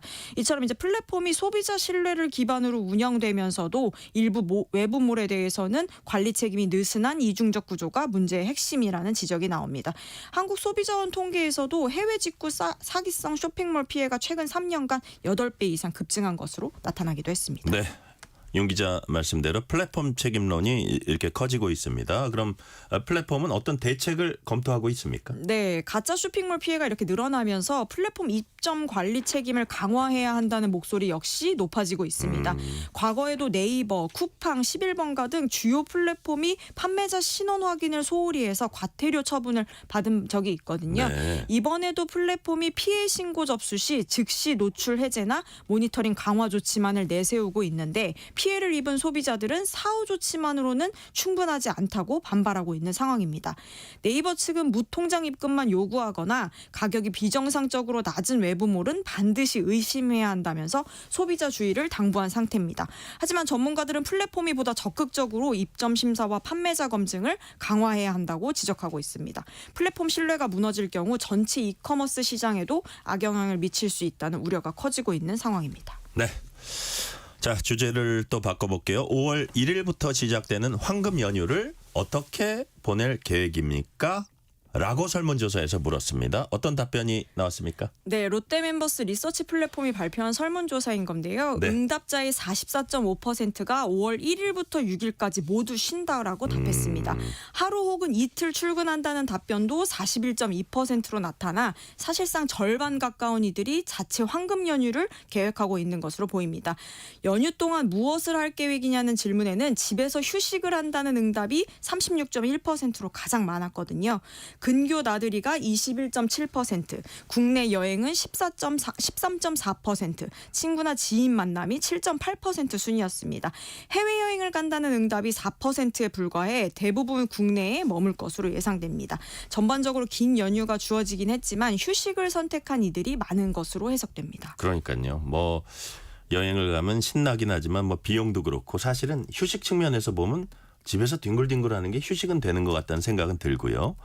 자, 뭐 물론 호주머니 사정을 감안한 거긴 하지만 국내 여행과 해외 여행을 계획한 사람들 각각 어디를 가장 선호했습니까? 네, 국내 여행지로는 아무래도 강원도가 압도적으로 인기가 높았습니다. 그래요. 강릉과 속초를 목적지로 선택한 응답자가 25.8%로 가장 많았고요. 그 뒤를 이어 제주도가 13.1%, 여수, 통영, 거제가 10.9%, 그리고 부산이 9.6% 순으로 조사됐습니다. 해외여행 계획자들은 동남아시아를 가장 많이 선택했는데요. 전체 응답자의 34.8%가 동남아를 꼽았습니다. 일본이 27.5%, 유럽이 11.6% 순으로 나타났는데요. 연휴 기간이 아무래도 짧은 만큼 가까운 지역이나 짧은 비행거리 해외여행지가 높은 선호도를 보인 것으로 보입니다. 네, 그렇군요. 그렇다면 이번 설문조사에서 나타난 특별히 주목할 만한 트렌드, 특징 어떤 게 있습니까? 네, 앞서 말씀드린 대로 이번 조사에서 휴식이 이번 연휴 계획의 가장 큰 키워드로 떠올랐습니다. 휴식이 키워드네요. 네, 집에서 머물겠다는 응답자가 3명 중 1명꼴로 나타났고요. 해외여행 비율도 4%로 매우 낮은 수준이었습니다. 경기 둔화와 물가 부담 속에서 소비자들이 신중하게 지출을 조정하고 있는 모습을 보이고 있고요. 또 국내 여행 수요가 높은 가운데 특히 자연 친화적인 지역이 선호되고 있다는 점도 특징입니다. 뭐 강릉, 속초, 제주는 당연히 자연경관과 함께 짧은 거리 이동이 가능하다는 점에서 인기가 높았습니다. 해외여행지 역시 아까 말씀드린 대로 가깝고 저렴한 동남아와 일본이 강세를 보이기도 했습니다. 전반적으로 5월 연휴는 대규모 소비보다는 소소한 휴식과 근거리 여행 중심으로 흐를 것으로 전망됩니다. 네. 우리가 교사하면 어쨌든 안정된 직업의 대명사처럼 우리가 평가를 받고 있는데 최근에 초등교사들의 이직 의향이 높다는 그런 조사 결과가 나왔습니다. 이직을 원하는 비율 얼마나 됐습니까? 네, 서울시 교육청 교육연구원이 발표한 자료에 따르면요. 네. 초등학교 교사 중 이직을 원하는 비율이 무려 42.5%에 달했습니다. 특히 경력이 쌓인 8년차, 13년차 초등교사들은 이직 의향이 각각 62%, 60.8%로 더욱 높았고요. 네. 4년차 교사들 역시 58%가 이직을 고려하고 있다라고 답했습니다. 정년까지 재직할 생각이 없다는 응답도 초등학교 4년차 교사들 사이에서 62.1%에 달해 중고등학교 교사들에 비해 확연히 부정적인 전망을 보였습니다. 네. 자, 초등교사 직업에 대한 만족도가 낮아지면서 교육대학 입시에도 영향이 나타나고 있다는 얘기도 있거든요. 구체적으로 어떤 내용이에요? 원래 초등학교 그 교대 입시에 내신이 굉장히 좋아야 된다라는 게 일반적이었잖아요. 그렇죠. 근데 초등교사 직업에 대한 만족도가 낮아지면서 교대를 지원하는 학생들의 수준이 조금 점차 낮아지고 있는 겁니다. 올해 서울, 춘천, 광주, 청주교대, 한국교원대 등 5개 주요 교대의 평균 합격선이 3.61 등급으로 2년 전인 2023학년도 2.74 등급과 비교하면 네. 크게 떨어졌습니다. 일부 특별 전형에서는 7등급 때까지 합격선이 내려가는 상황이기도 합니다. 전국 10개 교대의 신입생 미충원 인원도 해마다 늘고 있는데요. 교직에 대한 매력도가 떨어지면서 교대를 선호하는 학생증 자체가 줄고 있다는 분석이 나오고 있습니다. 네. 좀 안 좋은 사인인데 초등교사들이 이렇게 직업에 대해서 불만을 가지게 된 가장 큰 원인 뭘까요? 아무래도 업무 부담 증가 때문입니다. 네. 초등교사들은 학부모 상담에 대한 부담감을 5점 만점 기준에 4.25점으로 평가를 했는데요. 모든 학교급 교사 중에서도 가장 높은 수치입니다. 또한 행정 업무 부담도 3.86점으로 상당히 높게 나타났습니다. 서울시 교육청 교육연구원은 책임은 늘어나지만 성취감, 보람, 보수는 제자리인 상황이 교직의 만족도를 떨어뜨리고 있다라고 분석을 했는데요. 결국 교직이 과거처럼 명예나 안정성을 기대하기 어려운 직업으로 인식되면서 교사들의 사기 저하와 이직 고민으로 이어지고 있다는 것이 전문가들의 공통된 분석입니다. 네, 좀 안타까운 일이기도 하지만 어쨌든 좀 개선책으로 초등교사의 양질의 인력을 유인하는 그런 어떤 대책이 나왔으면 좋겠습니다. 마지막 소식입니다. 트럼프 대통령이 콜럼버스의 날을 복원하겠다는 계획을 밝혔습니다.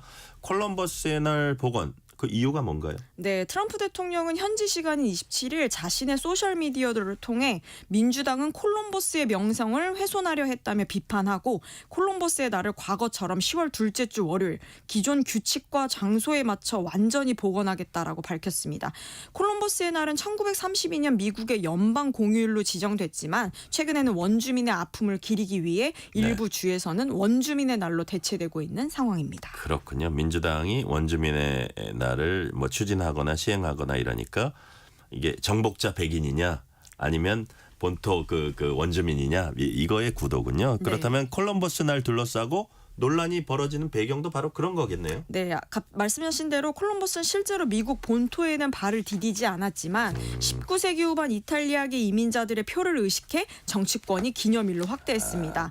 하지만 콜럼버스 이후 유럽인의 이주로 원주민들이 고통받았다는 역사적 사실이 조명되면서 현재는 미국 50개 주 가운데 16개 주만 콜럼버스의 날을 그대로 기념하고 있습니다.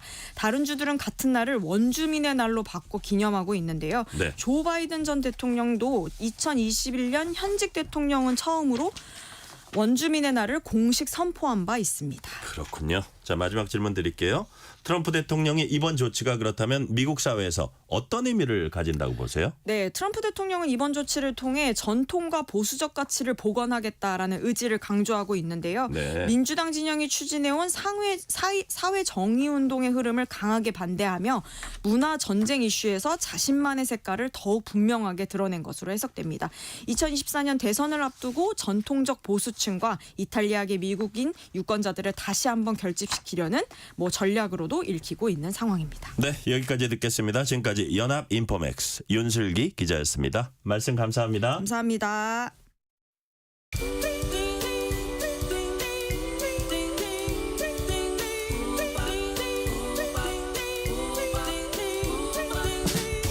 오늘 하루 뉴스를 정리해주는 다정한 편지 한 통.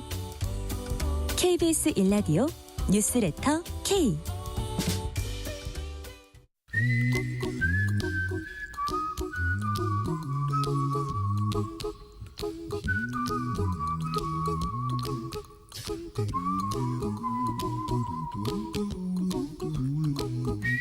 돈 걱정, 경제 걱정, 미래 걱정, Don't worry.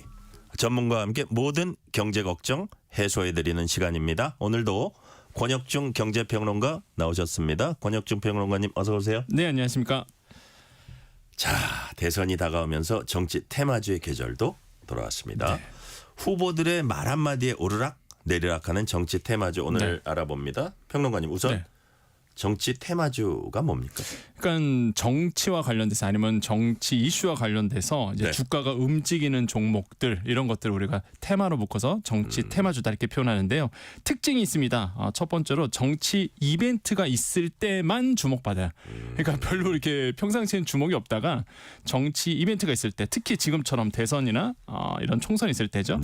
직접 관련이 있거나 이름이 비슷하거나 학연 지연이 있으면 관심을 받습니다. 그러니까 대선 주자와 관련이 있는 곳, 뭐 학연이라든지 지연으로 묶여 있다든지 심지어 그 대선 캠프에 누가 있는데 이게 과거에 어느 회사에 사회이사를 있을 때더라. 뭐 이런 것까지도 테마성으로 묶어서 정치 그 테마주로. 캠프의 멤버에 관해서도 맞습니다. 막 엮어가지고. 예, 이런 것도 이제 엮기도 하고요. 네.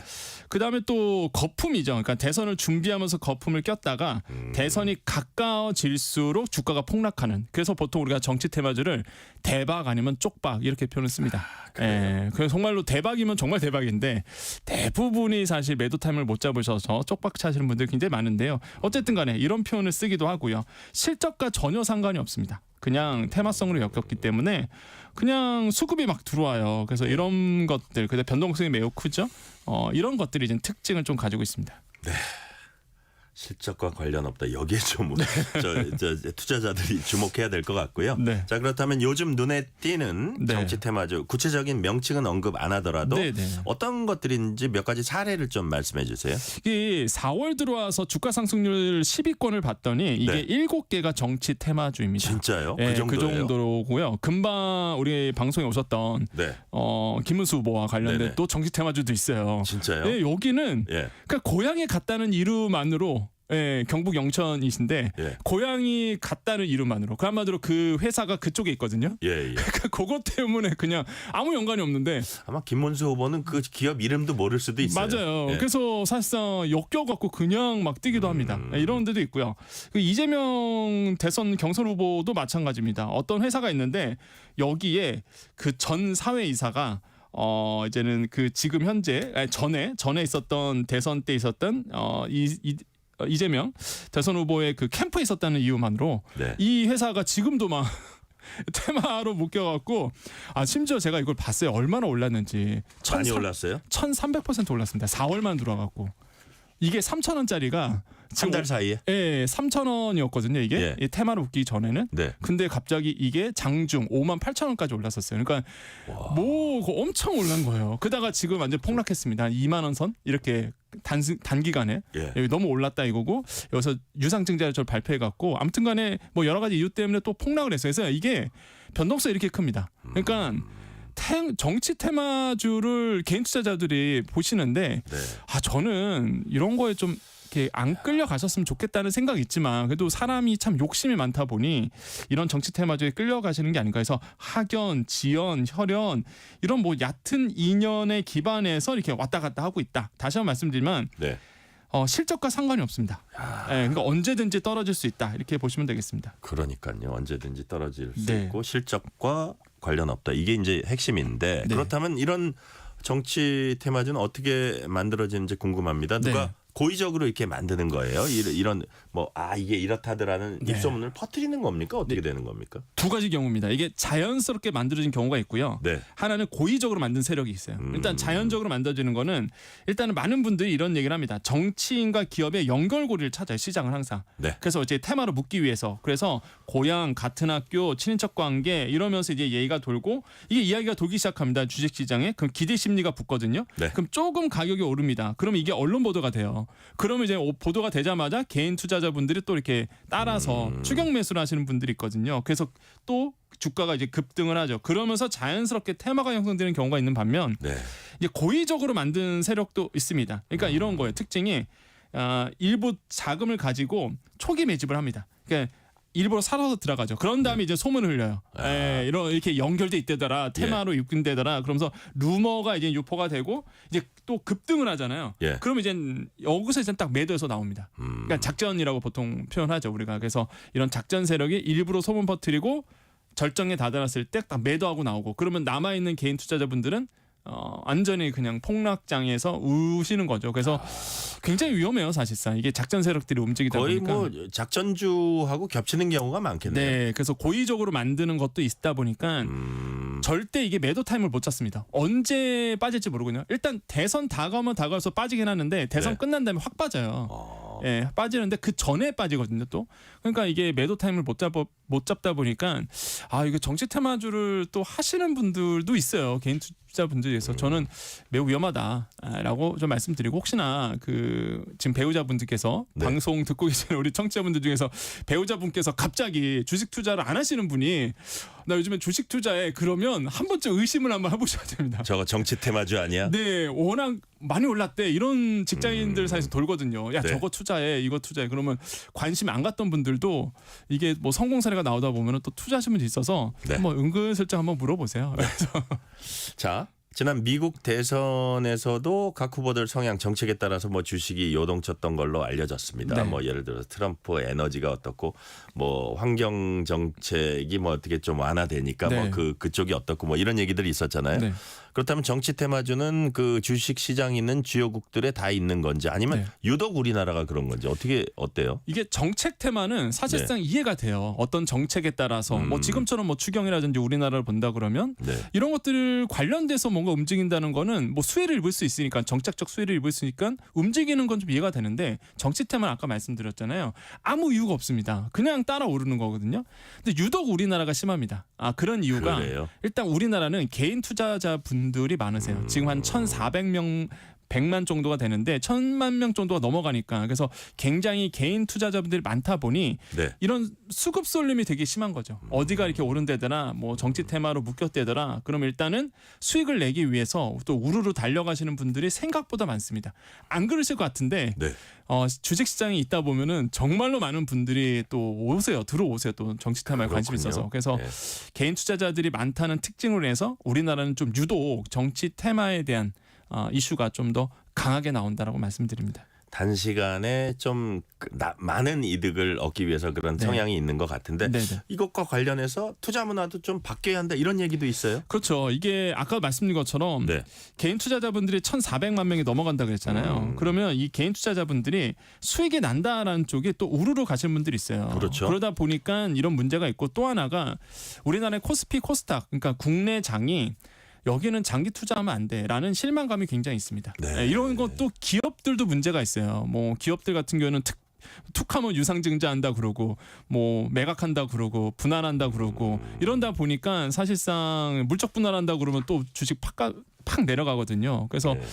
뭐 개인 투자자들이 사실상 실망감을 많이 했습니다. 기업들한테. 그런 원인도 있어서 우리나라 장은 장기 투자하면 안 돼. 이런 이미지가 있거든요. 네. 그러다 보니 더더욱 이런 단기 투자에 빠지시는 것 같아요. 그래서 기업들도 문제가 있고 우리나라의 투자 문화도 문제가 있고 개인 투자자 분들의 사실상 성향도 좀 문제가 있고 이러다 보니까 이런 어떤 정치 테마가 좀 굉장히 활성화되고 여기에 이제 빠지신 분이 많지 않을까라고 좀 생각을 해봅니다. 네.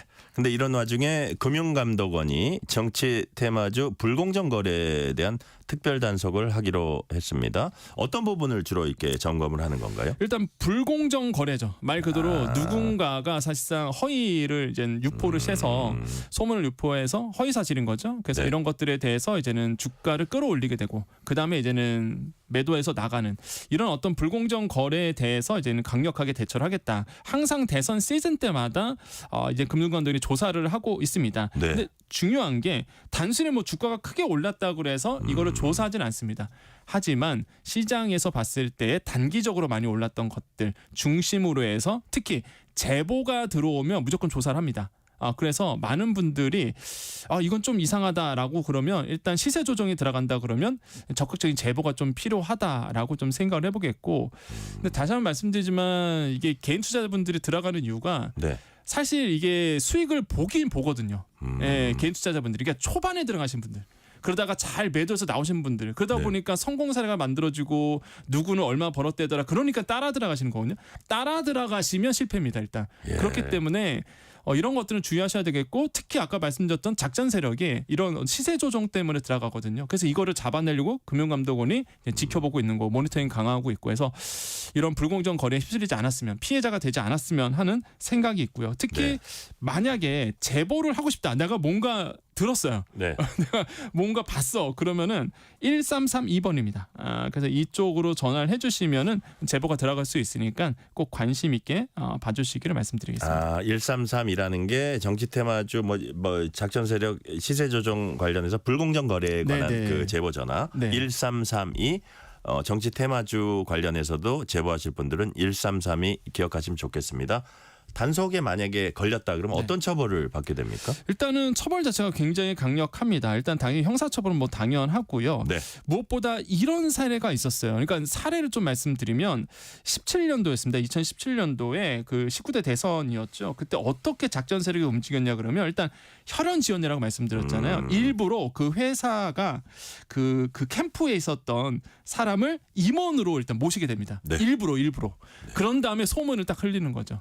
예, 그래서 이제는 그 회사 주가가 확 뛰었거든요. 네. 그런 다음에 이제 대주주들이 팔고 나왔어요. 그러니까 개미들을 끌고 모은 다음에 이제 대주주들을 팔고 나왔던 사례가 있었거든요. 그래요? 형사처벌 받았거든요. 그래서 이런 것들 사례가 너무 많다 보니까 정말로 조심해야 된다. 그래서 개인 투자자분들이 지금 청취하고 있는 분들이 봤을 때 이걸 말도 안 되게 갑자기 오른다. 이유가 없다라고 네. 본다. 그러면 한 번쯤 의심하시고 주의하시기를. 결국에는 남 좋은 꼴 시키는 거다. 내 돈 갖고. 그래서 이런 것들은 조금 피해 예방해서 좀 조심하시길 좀 말씀드리겠습니다. 지금 말씀하시기에는 이제 캠프에 있었던 사람들을 영입하고 뭐 이런 작전까지 세웠는데 네. 예를 들어서 어떤 특정 유력 그 후보 캠프에 들어간 사람을 가지고 네. 이런 작전력들은 막 열심히 분석을 하고 있겠네요. 맞습니다. 그런데 휘둘려서는 안 된다. 맞습니다.